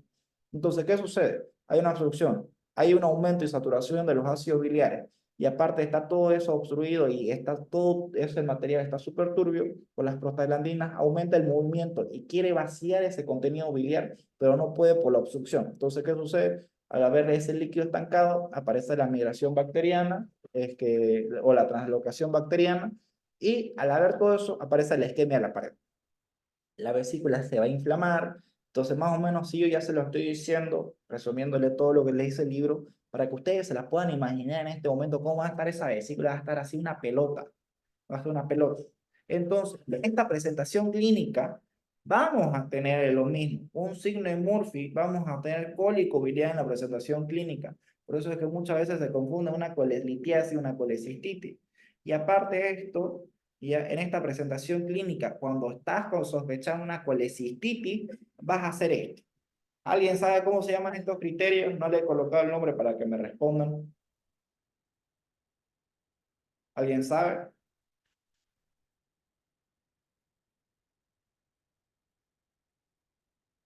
Bueno, estos criterios se llaman criterios de Tokio. Entonces, en estos criterios de Tokio está dividido en signos locales de inflamación, signos sistémicos y las imágenes. Entonces, en los signos locales de la inflamación vamos a hacer signo de Murphy. ¿Saben? En la inspiración máxima, cuando está expirando, metemos metemos la mano.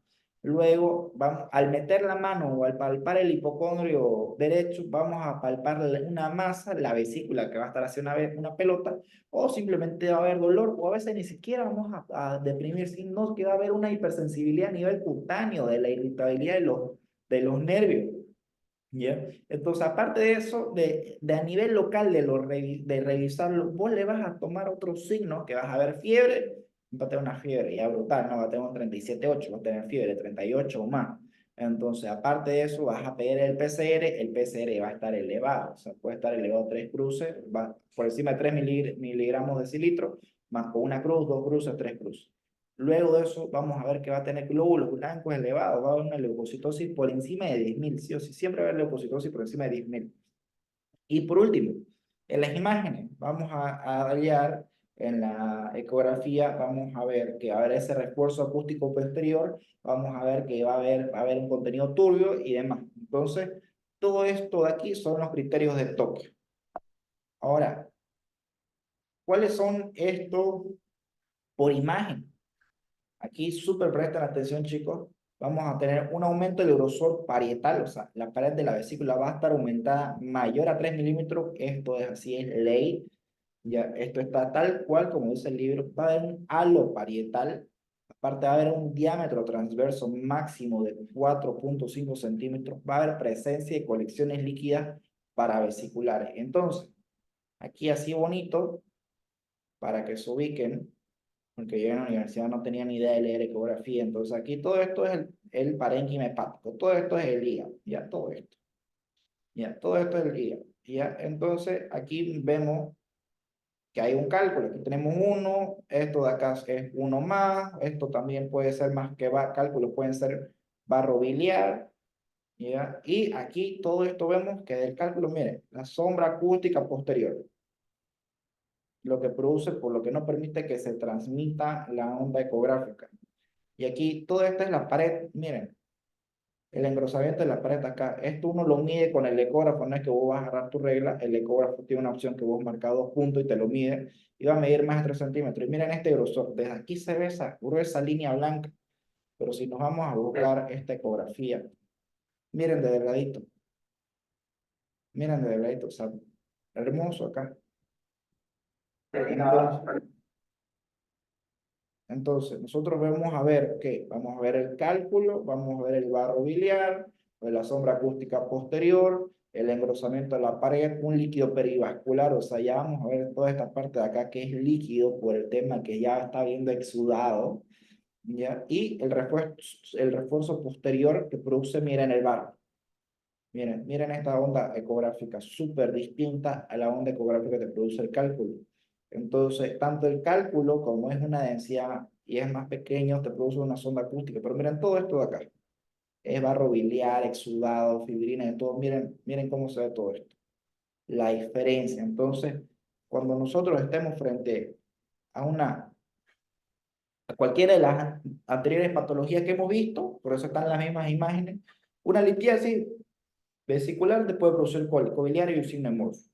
Sí. Una coledocolitiasis también te puede producir esto y le aumentas la posible ictericia. Ahora, una colecistitis sí o sí va a tener cólico biliar y signo de Murphy, sí o sí. ¿Ya? Y aparte, la colecistitis va a tener esto. ¿Qué tenemos acá? Fiebre, PCR, leucocitosis. Entonces, vos ya vas a pensar en esto cuando, si vos te llega un paciente que te dice que tiene un cólico biliar, le haces signo Murphy, puede ser litiasis, coleocolitiasis, colecistitis.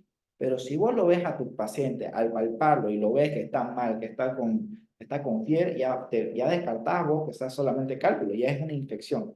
Y aparte de la fiebre le pedís PCR, sí o sí pedís PCR. Y hemograma. Vas a ver que está el PCR aumentado, ¿ya? Y acá en los laboratorios te dicen PCR mayor a 3 miligramos, pero no te dicen que tiene 5, 6, 7. Normalmente te colocan PCR positivo y te ponen una cruz, 2 cruces, 3 cruces, ¿ok? Y de ahí la leucocitosis que va a ser abismal. En este caso es un caso que había este paciente con una leucocitosis de arriba de 20 por grado. Entonces, tratamiento. Si ustedes ven, yo aquí no les estoy diciendo que lo operamos al paciente. Si vos operás o decís que hay que meter al quirófano una colecistitis siendo interno, te van a castigar. Una colecistitis como esta no se opera de emergencia. No. El manejo, los protocolos, es que uno, lo vas a internar. Al internarlo no es que nomás lo vas a mandar y lo vas a echar, le vas a colocar una hidratación.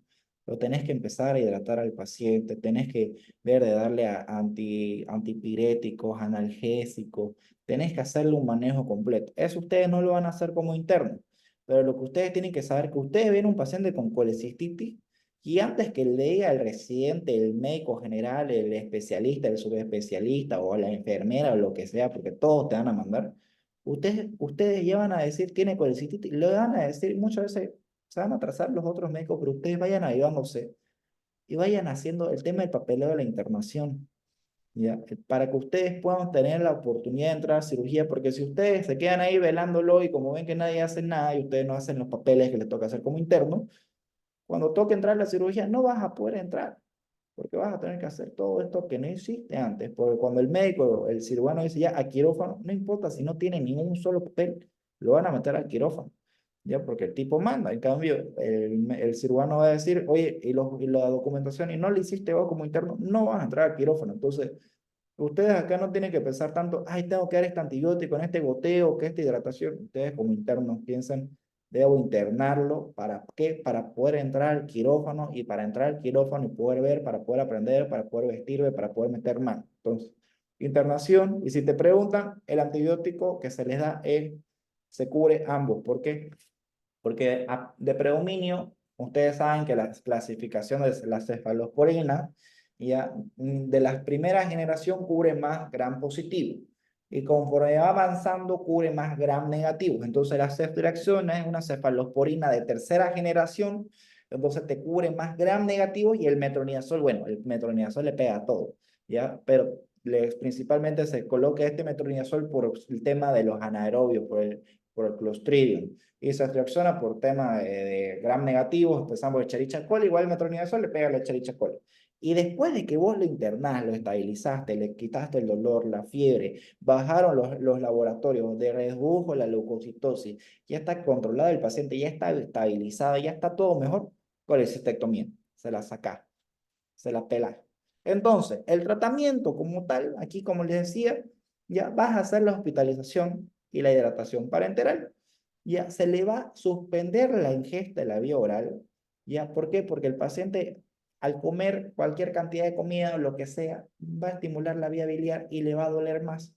Y encima que ya está con fiebre, está con leucocitosis, ¿ya? Y el dolor también, no solamente hay leucocitosis, chicos, cuando hay infección, también cuando hay un estado inflamatorio. Entonces, no solo todo que sea fiebre es infección, también es un estado inflamatorio. Entonces, hidratación, la suspensión de la ingesta de la vía ingesta oral, administras analgésicos, antipiréticos, colocas una sonda nasogástrica para controlar todo, y ahí también por el tema de la alimentación, a veces se la pasas directo a una sonda nasoyeyunal, y después empezás antibiótico terapia con el tema de las complicaciones infecciosas, pensás siempre en la cefalosporina, ¿ya? Y en caso de diabéticos, por sospecha el Clostridium, porque son muy inmunodeprimidos, pensás en combinarlo con algún antibiótico que cubra que cubra no solamente gram negativo, sino que cubra anaerobio. Ampicilina le pega anaerobio, los aminoglucósidos le pegan anaerobio y el metronidazol. Entonces, si tienen alguna duda con antibióticos, les he dado una guía que les he hecho especialmente para ustedes. Entonces, tal vez aún no las han leído todas, pero al menos ya las han debido ojear. Entonces, tratamiento de la colecistitis, aún no termina. Hay tres posibles escenarios, ya que aquí se lo voy a pintar. El grupo 1 es una colecistitis aguda, es complicada. Ya hay una perforación, hay líquido en cavidad libre, ya, y está en un mal estado general. El paciente está hemodinámicamente inestable, no está ventilando espontáneamente, está taquipneico, tiene alteraciones de la trama en sentido clínico de la respiración, va a dar una respiración de Kussmaul, una respiración de Piot, dependiendo del grado. Ya, porque ya está colecistitis y vemos con otro tema de la clínica que está relacionado con la colangitis, que es esta famosa tríada de Charcot. También la colecistitis la puede presentar. Ya, pero principalmente que se que es en colangitis. Entonces, estos pacientes constituyen, en la gran mayoría, es un 7 al 10% de las colecistitis. El grupo 1 son las colecistitis complicadas.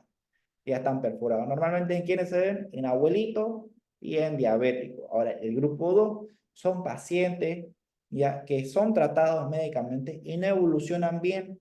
El 20% de estos deben ser tratados quirúrgicamente para evitar una perforación o sepsis. Ahorita voy a explicar esto. El grupo 3, la mayor parte de los tratados médicamente evolucionan de manera favorable. Entonces, grupo 1 son complicados. Muchas veces estos pacientes hacen sepsis, van a reanimación, a trauma shock, a terapia, a UCI. Hay distintos nombres dentro de cada hospital. Y no es la gran mayoría. ¿Y quiénes son estos pacientes? Abuelitos y diabetes. El grupo 2 son pacientes que no responden al antibiótico, que no responden al tratamiento porque pueden tener infinidad de otras enfermedades y sí o sí hay que operar. Ahora, ¿por qué digo? Deben ser tratados quirúrgicamente para evitar una perforación o sepsis. Porque también se tiene un debate entre clínicos y quirúrgicos que no toda la colecistitis se deben operar, que la gran mayoría, igual que hay algunos que dicen que la apendicitis no siempre se opera, se puede dar antiinflamatorios, se pueden dar antibióticos, sin necesidad de llegar al tema quirúrgico. Entonces, por eso está aquí mostrado este grupo 2. Y el grupo 3, que son los que evolucionan de manera favorable. Entonces, aquí, chao, un ratito. Ay, caramba. Esperen. Esperen.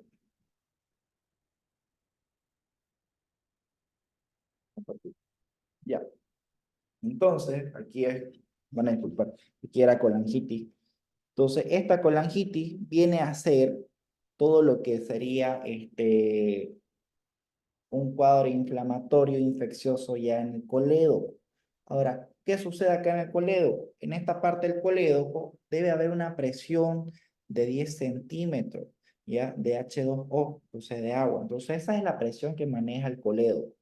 Entonces, una vez esta presión que la maneja el colédoco, ¿ya? ¿Qué es lo que sucede? Al aumentar esa presión que el colédoco tiene la capacidad, hay una obstrucción que puede ser parcial o completa, ¿ya? Y que puede ser causada ¿por qué? Por cálculo, estenosis benigna, porque hay algún tema de que hay algún otro órgano que está antepuesto por algún otro cuadro clínico, ¿ya? Puede haber algún tumor, tumores pancreáticos, tumores de cabeza de páncreas, tumores de la ampolla de Vater, o sea, hay muchos tumores que se pueden originar, que pueden llegar a producir algún tipo de obstrucción, ¿ya? Y cuando esta obstrucción supera esta presión, ¿ya? Ahí esto conduce a la clínica que viene, que viene por la colangitis. ¿Qué sucede? Aumenta esa obstrucción a mayor de esta presión y va a aparecer que esta obstrucción en la que va a haber una proliferación bacteriana y ahí se van a conductar los conductos biliares y los espacios de Mali y de Disi, ¿ya? Entonces, estos pacientes, ¿cómo te va a llegar? O sea, el cólico biliar, y ya olvídense, va a tener ya un dolor abdominal, o sea, le va a doler todo el abdomen. Le va a decir, doctor, me duele intensamente. Aparte, lo vas a ver ya, y va a estar y el paciente ictérico y va a estar ardiendo en fiebre. Entonces, ¿vos qué pensás? Tenés un paciente ictérico con fiebre, dolor abdominal, ya, y por ciertas condiciones, decís, triada de Charcot, colangitis. ¿Para qué sucede? Más grave es cuando el paciente, por eso que la colangitis tiene una mayor mortalidad, cuando ya no solamente se hace triada de Charcot, sino llega la pentada de Reynolds, ya que viene a ser con el shock séptico, porque ya hay una proliferación bacteriana abismal y hay una depresión del sistema nervioso central. Entonces, tu paciente te va a llegar, no te va a llegar caminando. Tal vez con una triada de Charcot te va a llegar tal vez caminando o medio desorientado, pero un paciente ya con una colangitis, ya que la vas a ver en su punto máximo, vas a ver que el paciente leucocitosis, amilasa, fosfatasa alcalina súper elevada, bilirrubina extremadamente elevada, un Kramer arriba de 3, digamos, ¿no? El paciente va a estar mal y con una fiebre abismal. Entonces ahí vos ya vas a correr con una colangitis a decirle al médico, doctor, el paciente está mal y lo vas a ver y el doctor va a empezar a pensar en qué laboratorio, porque el médico ya sabe. Pero ustedes como internos van a destacar diciendo, doctor, el paciente está mal, mire, tiene esto, el paciente con un síndrome ictérico, tiene dolor abdominal, tiene fiebre y puede ser que tal vez estemos frente a una triada de Charcot. Y si lo ves al paciente que encima está somnoliento, decir, tiene depresión del sistema nervioso central, doctor, por ahí el paciente está mal y confirmamos el shock séptico ahorita y puede estar frente a una pantalla de Reynolds, entonces una colangitis brutal. Pucha, el doctor pues te va a decir, ¿sabes qué, hijo? Toma mi sello y trabaja vos solo. Y ahí te vas a ir al cielo como interno. Entonces usted ya, si bien todo ese manejo ya de antibióticos, las dosis, horario, porque no vas a decir un ejemplo, acá el metronidazol no lo pasás, no lo pasás así. Tómese una tableta de metronidazol, es un frasco que es del tamaño de la taza, que lo pasan y normalmente esos frascos, algún otro medicamento, las enfermeras los deben mezclar con con el, ¿cómo se llama? Con el, con el microbotero. Entonces, eso ya se encargan más las enfermeras, los especialistas, pero que ustedes puedan llegar con esta buena intención, van a estar del otro lado. Entonces, ¿qué estudio complementario le vas a pedir a este paciente que lo vas a ver mal? Vas a ver que el paciente va a tener sí o sí una leucocitosis. Entonces, uno, le vas a pedir un hemograma. Aparte, le vas a pedir bilirrubina directa e indirecta. Le vas a pedir fosfatasa alcalina. Estos son los principales que le debes pedir. Ahora, si le quieres pedir TGO, TGP, ok. ¿Qué es lo que te muestra el TGO y el TGP? Por si no saben, y si le van a preguntar en el internado muy posiblemente, son enzimas del hígado que te muestran en qué condiciones están los hepatocitos. Cuando alguna de estas enzimas se altera es porque hay una lesión a nivel de los hepatocitos. En cambio, la bilirrubina directa e indirecta lo que te muestra es cómo está todo el ciclo y la cadena fisiológica, fisiopatológica de la bilirrubina o ya de la ictericia. Entonces, igual la bilirrubina llega a ser parte, la directa que es la conjugada y la indirecta la no conjugada, y una es la que está en el hígado y la otra es la que está en circulación, ¿ya? Pero los predictivos de la condición hepática son las TGO y TGP. Pero acá vos este paciente le vas a pedir leucocitosis por el tema bacteriano, que va a estar con una brutal leucocitosis, le vas a pedir bilirrubina porque al haber una obstrucción van a estar el flujo, va a estar la fisiología de la bilirrubina va a estar alterada, entonces va a estar ictérico, porque va a estar eso alterado como les expliqué, y la fosfatasa alcalina, que es un reactor de fase aguda. Entonces vas a ver que tiene esto. A veces también se puede observar alguna elevación de las transaminasas, pero no es lo que más se pide. La amilasa igual, porque ya en la colangitis vamos a ver que amilasa, lipasa, puede ser que esté al borde en cualquier momento que se te complique con una pancreatitis. ¿Ya? Ahora, en estos casos las colangitis son leucocitosis que no son leucocitosis de 12.000, de 17.000, son leucocitosis mucho más grandes. ¿Ya? Entonces, espera un ratito. Ya. Entonces, en esta colangitis, el tratamiento, ya de manera inicial, consiste en dar antibióticos. Gérmenes habituales en estos casos son los gram negativos, aerobios, enterococos y un 20% anaerobios. Aquí, ¿cuál es anaerobio? Vamos a ver el famoso Clostridium, ya, y los bacteroides frágiles. Ahora, por este Clostridium, que es el principal, que es el más Llama papi, aparece, abra la boquita. tienes que pensar en el Mira, tema Jesucristo de dice que no tienes que saltar así. tienen que pensar en el tema de dar Bonito, ¿no? ¿Sí? Nunca habíamos tenido un árbol. Esperen, chicos, van a disculpar. Lo voy a quitar esto. Porque se lo silencio y lo voy a activar. Van a disculpar, chicos. Entonces, hay que tener en cuenta todo esto. Ahora, dentro. Ay, no, perdón. Entonces, en esto de la colangitis, ya tenemos que tener súper en cuenta de que lo que vas a manejar principalmente es la hidratación, vas a estabilizarlo, vas a dar antibióticos, ¿ya? Y una vez le vas a dar antibióticos, se ve todo eso, vas a ver al finalizar si es quirúrgico, pero mientras que vas haciendo todo eso de internación, hidratación, dar analgésico, dar antiinflamatorio, dar antipirético, ya vas a pedirle laboratorios para verle todo lo que querrás. Y aparte, le tenés que controlar el tema hemodinámico. ¿Cómo le vas a controlar el tema hemodinámico? Ya una sonda, le vas a colocar una sonda Foley para ver que todo el líquido que entra igual tiene que salir, y ahí vemos el tema del balance hídrico. ¿Alguna pregunta hasta ahí, chicos? Porque ahorita nos vamos a ir a pancreatitis. No se preocupen, chicos, pancreatitis es súper corto, o sea, lo he hecho súper corto pancreatitis. Eh, Ninguna pregunta. Bueno. Pancreatitis, ¿qué es? La pancreatitis es una obstrucción de las vías biliares, ¿ya? Que esta te termina produciendo una obstrucción del conducto pancreático.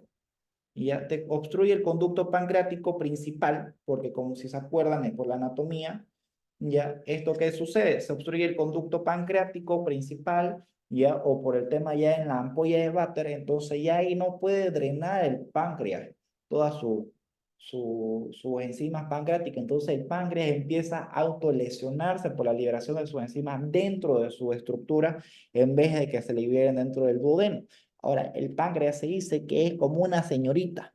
al páncreas vos lo mirás y se irrita. Entonces imagínate que esas enzimas pancreáticas que ayudan a degradar carbohidratos, grasas, proteínas, se están liberando dentro del mismo, o sea, se está haciendo autodaño, se empieza a autodigerir. Entonces, aquí en pancreatitis, al ser un tema que es literal un manejo, se puede manejar en piso, pero muchas de las pancreatitis que cuando son agudas y llegan en pacientes extremadamente inestables y mal, son manejados por terapia.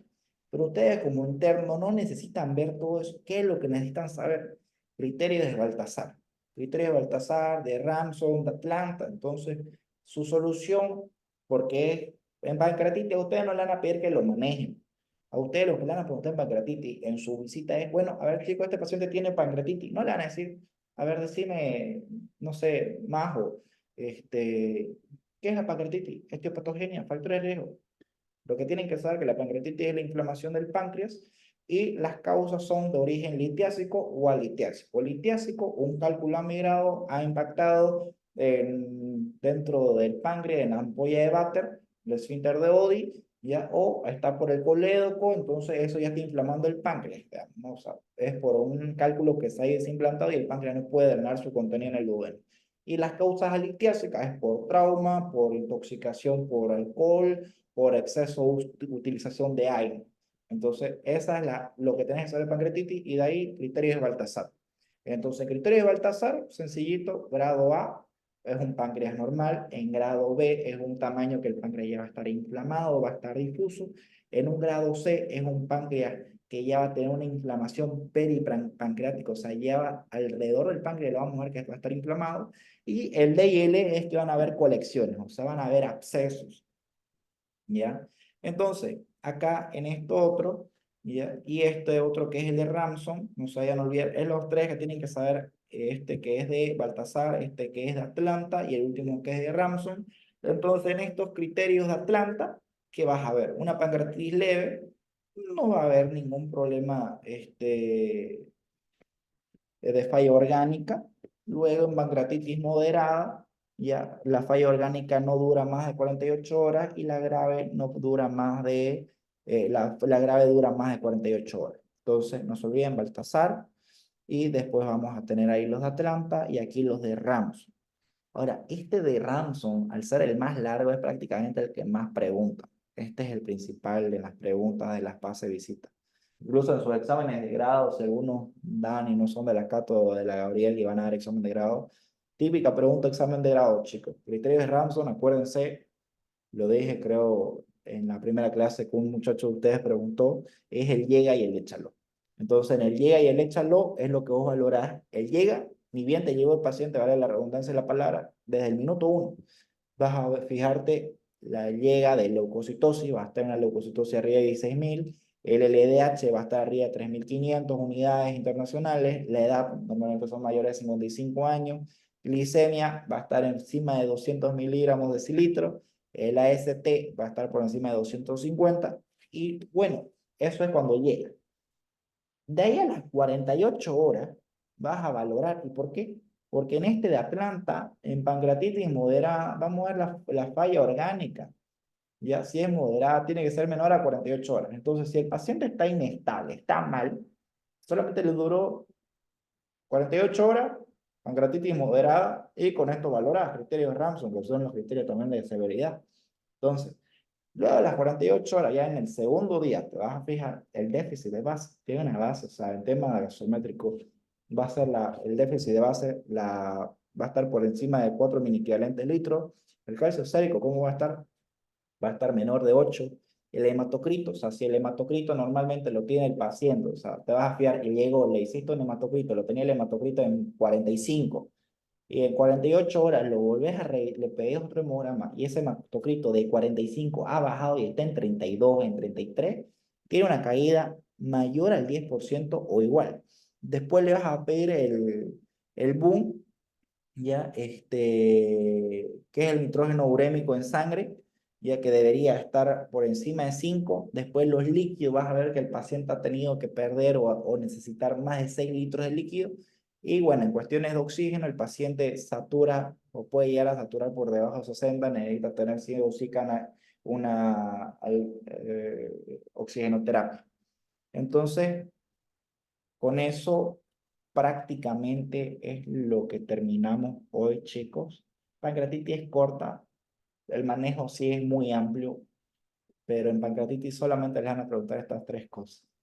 Entonces, no sé si tiene alguien alguna pregunta.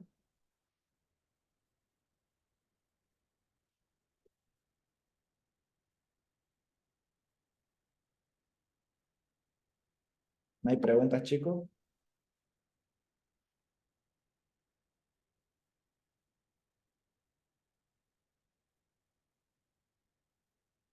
Bueno, parece que no hay ninguna pregunta. Me imagino que deben estar súper, hiper, mega cansados porque, bueno, los temas son amplios, son pesados ya, pero no se los estoy haciendo literal como si fuera una clase pura de libro, estoy yendo a los puntos más directos. Entonces, aquí terminaríamos, muchachos. Espero que les haya servido. Cualquier duda que tengan, me escriben, me consultan con confianza.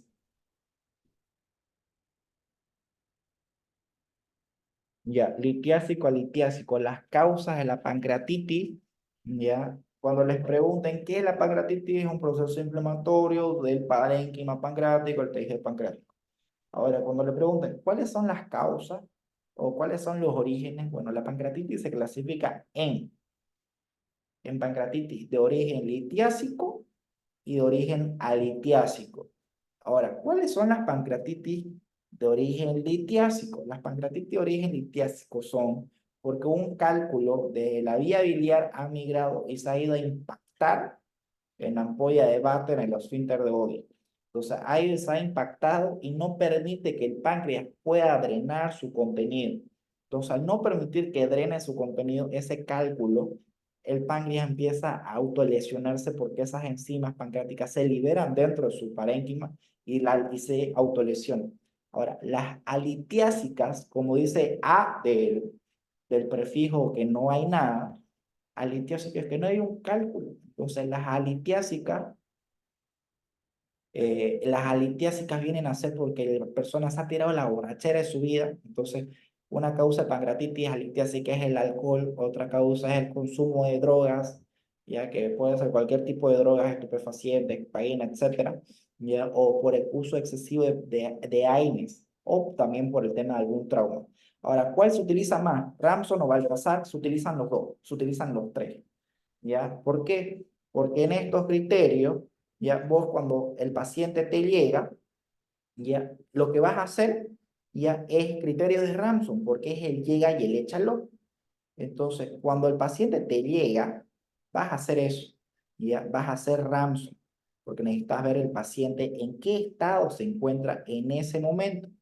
Entonces, ahí en eso, cuando te llega, vas a agarrar y vas a hacer, bueno, llega, le vas a pedir laboratorio, en esos laboratorios va a estar el hemograma, vas a ver leucocitosis mayor de 16.000, vas a pedirle el LDH, o sea, también le vas a solicitar en el laboratorio el LDH, vas a ver que va a estar por encima de 3.500, vas a ver que el paciente es un viejito, tiene más de 55 años, ya, le vas a tomar la glicemia capilar, no vas a pedir que le hagan la glicemia en el laboratorio, glicemia capilar ese rato voy a lo sé, digamos, no con el glucómetro de bolsillo, va a ver que va a marcar más de 200 y aparte en el AST va a estar arriba, también va a estar alto. Entonces, el paciente te llega, solamente vas a pedir una vez un laboratorio, que en ese laboratorio, en esa orden, vas a marcar hemograma, glicemia, vas a marcar hemograma, vas a marcar el AST, vas a marcar el LDH. El resto te lo haces de manera clínica o con el glucómetro bolsillo. Entonces, cuando te llega el paciente, haces Ramson. Y como ves que el paciente tal vez está en un mal estado general, ¿quién fue el que preguntó? El que preguntó fue Iván. Entonces, cuando te llega el paciente, haces Ramson y después, dentro del manejo y las conductas del paciente para valorar, vas a pedir lo que viene a ser los otros criterios. Que los otros criterios lo que te agarran y te dicen es que vas a valorar los de Baltasar, porque vas a ver en una tomografía, vas a ver si tiene colecciones pancreáticas, si tiene una colección o dos colecciones. Entonces, si tiene una colección, o sea, si tiene un absceso, es un Baltasar grado D. Si tiene dos colecciones, dos abscesos, es un Baltasar grado E. Entonces, vos vas a hacer eso.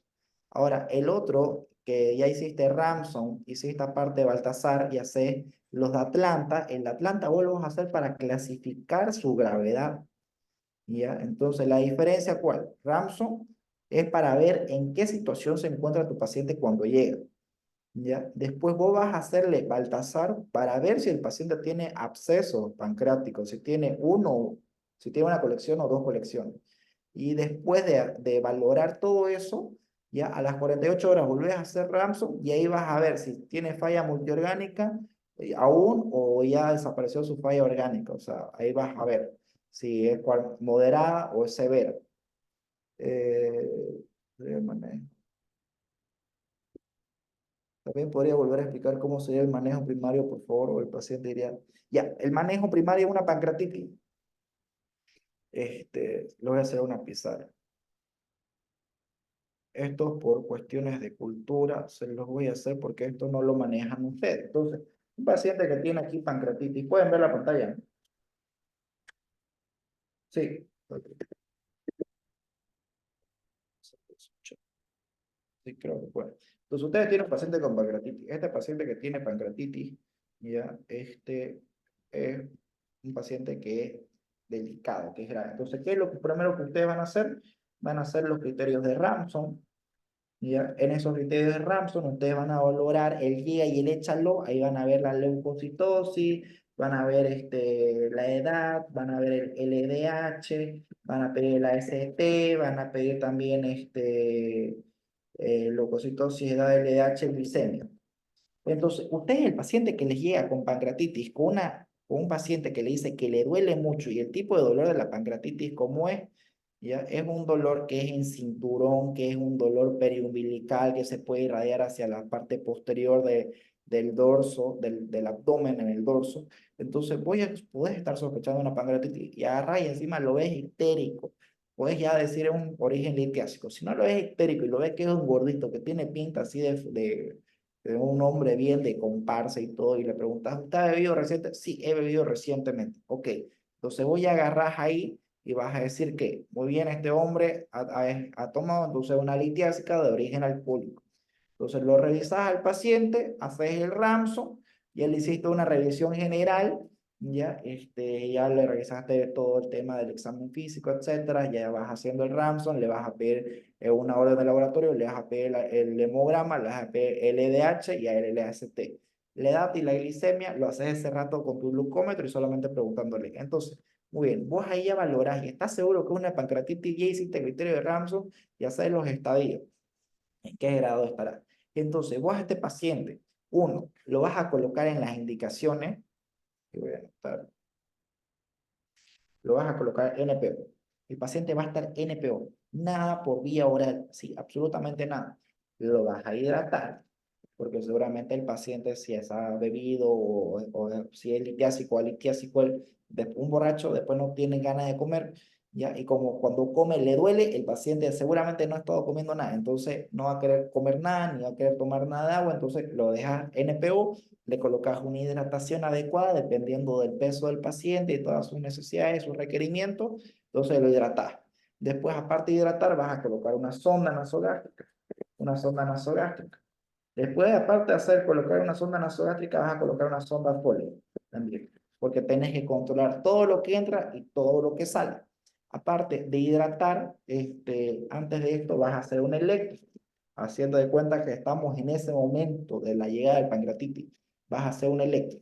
Aparte de hacer NPO, de colocar hidratación, de hacerle una hidratación parenteral, no es que le vas a dar agua en la boca, le vas a hacer un electrocardiograma para ver en qué estado está, le vas a colocar los monitores después, porque no es lo mismo el electro que lo haces en el electrocardiograma con el aparato que colocar monitores que son con los electrodos, le vas a colocar el monitor porque hay que revisar constantemente el estado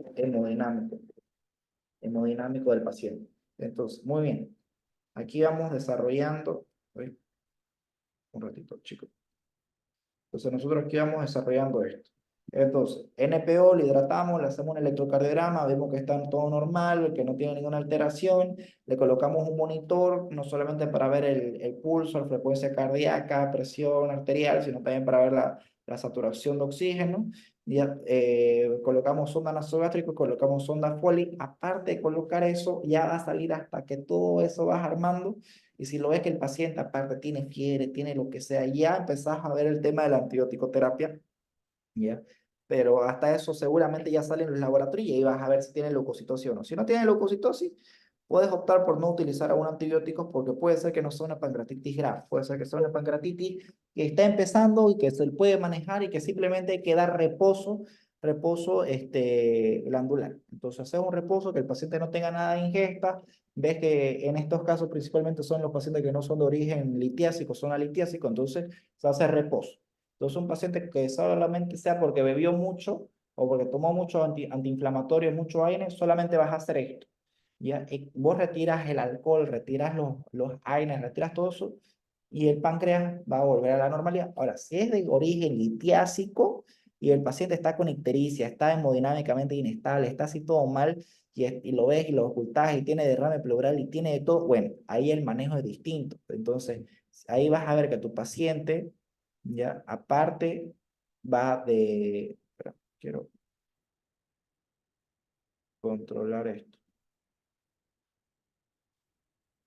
Entonces vas a ver que tu paciente ya si es un paciente que es de origen litiásico, que está ictérico, que todo lo demás lo ocultaste, tiene crépitos, le hiciste unos rayos X de tórax, están borrados los ángulos costofrénicos, costodiafragmáticos, tiene un derrame pleural. Bueno, es un manejo que hay que hacer multidisciplinario. Ahí vas a ver que también tal vez el paciente es hipertenso, no es hipertenso, es diabético, no es diabético. Vas a ver su medicamento para manejar el tema de la hipertensión. Entonces, a ver si tiene que tomar algún antihipertensivo, ya, ¿cuál toma? Y se lo das de manera de vía oral. Antihipertensivos. Después, si tiene que tomar algo para la diabetes, ya, metformina, ¿no? Después, aparte, ¿qué más necesita tu paciente? O sea, ya colocaste esto, lo estándar, que es tenés que ver si tu paciente tiene medicamento. Normalmente me toman esto. Entonces, ¿vos qué haces? Bueno, tiene derrame pleural, le cuesta respirar, oxigenoterapia. Oxigenoterapia, le vas a colocar alguna bigotera, le vas a colocar a 4 litros por minuto, ya aparte de colocar esto, vas a agarrar y ya le vas a colocar antibióticos, le vas a dar mucolíticos, le vas a recomendar algún tipo de corticoide, le vas a pasar corticoide, le vas a pasar Dexa-6, ya endovenoso, porque intramuscular duele hartísimo. Entonces le decía a la licenciada, me va a pasar una dexametasona de 6, que solamente hay en la farmacia con el nombre Dexa-6, creo, y se lo pasa y eso le va a ayudar también al tema de los bronquios. Le vas a pasar también acetilcisteína o fluidimet, que no sé qué, le vas a pasar de 600 miligramos endovenoso cada 8 horas. O sea, le estoy haciendo opciones. Después, aparte de eso, ¿qué más puedes llegar a hacer? Entonces ya estás viendo el tema pulmonar. Ya le estás haciendo aquí el comienzo, reposo glandular, hidratación parenteral, le haces el electro, te fijas que está estable, lo dejas con monitor para ver el estado hemodinámico, le colocas sonda nasogástrica, sonda Foley, ves qué medicamentos él necesita tomar de manera diaria y en horario perfecto. Si está con alteración respiratoria, o sea, ya viendo que es una pancreatitis grave, que tiene un derrame pleural, tiene crépitos, que ya está haciendo tal vez ese exudado pancreático, ya está pasando a través porque también dice la literatura que el exudado pancreático puede llegar a irse hacia el tórax, ¿ya? Entonces el paciente tiene dificultad respiratoria, pasas a oxigenoterapia, si podés con solo iodotera 4 litros, si hay con bolsa de reservorio puedes pasar hasta más, digamos, le puedes colocar a 10 litros por minuto. Después le vas a dar corticoides, le vas a dar fluidificante, ¿ya? Entonces, aparte ya le empezás a dar antibióticos, vas a pensar en cubrir gram negativo, metronidazol de 500 miligramos cada 8 horas.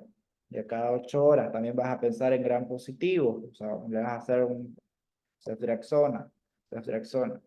Ya también le puedo dar cefotaxima, también una cefalosporina cefotaxima. Entonces ya vas jugando, o sea, se puede dar esto de 1 gramo, o incluso si querés hacer más agresivo, se puede dar hasta 2 gramos cada 8 horas. Entonces, ya lo vamos a dar con ceftriaxona. Entonces, prácticamente, el manejo de un paciente así, con una pancreatitis grave, el manejo es amplio. Eso ya se hace cargo el médico de planta, no lo van a hacer ustedes, pero un caso grave se hace así, chicos. Entonces, ujú. Y ya obviamente ya si es un paciente grave, tal vez hasta que haya espacio en terapia, lo van a tener en emergencia, en piso, en reanimación, donde sea, y después ya lo pasan a terapia. Pero ahí terminamos. No sé si hay alguna pregunta más.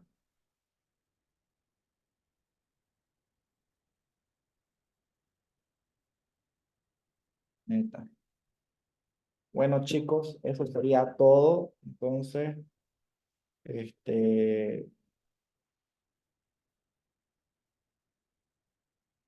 a dejar de grabar en este momento.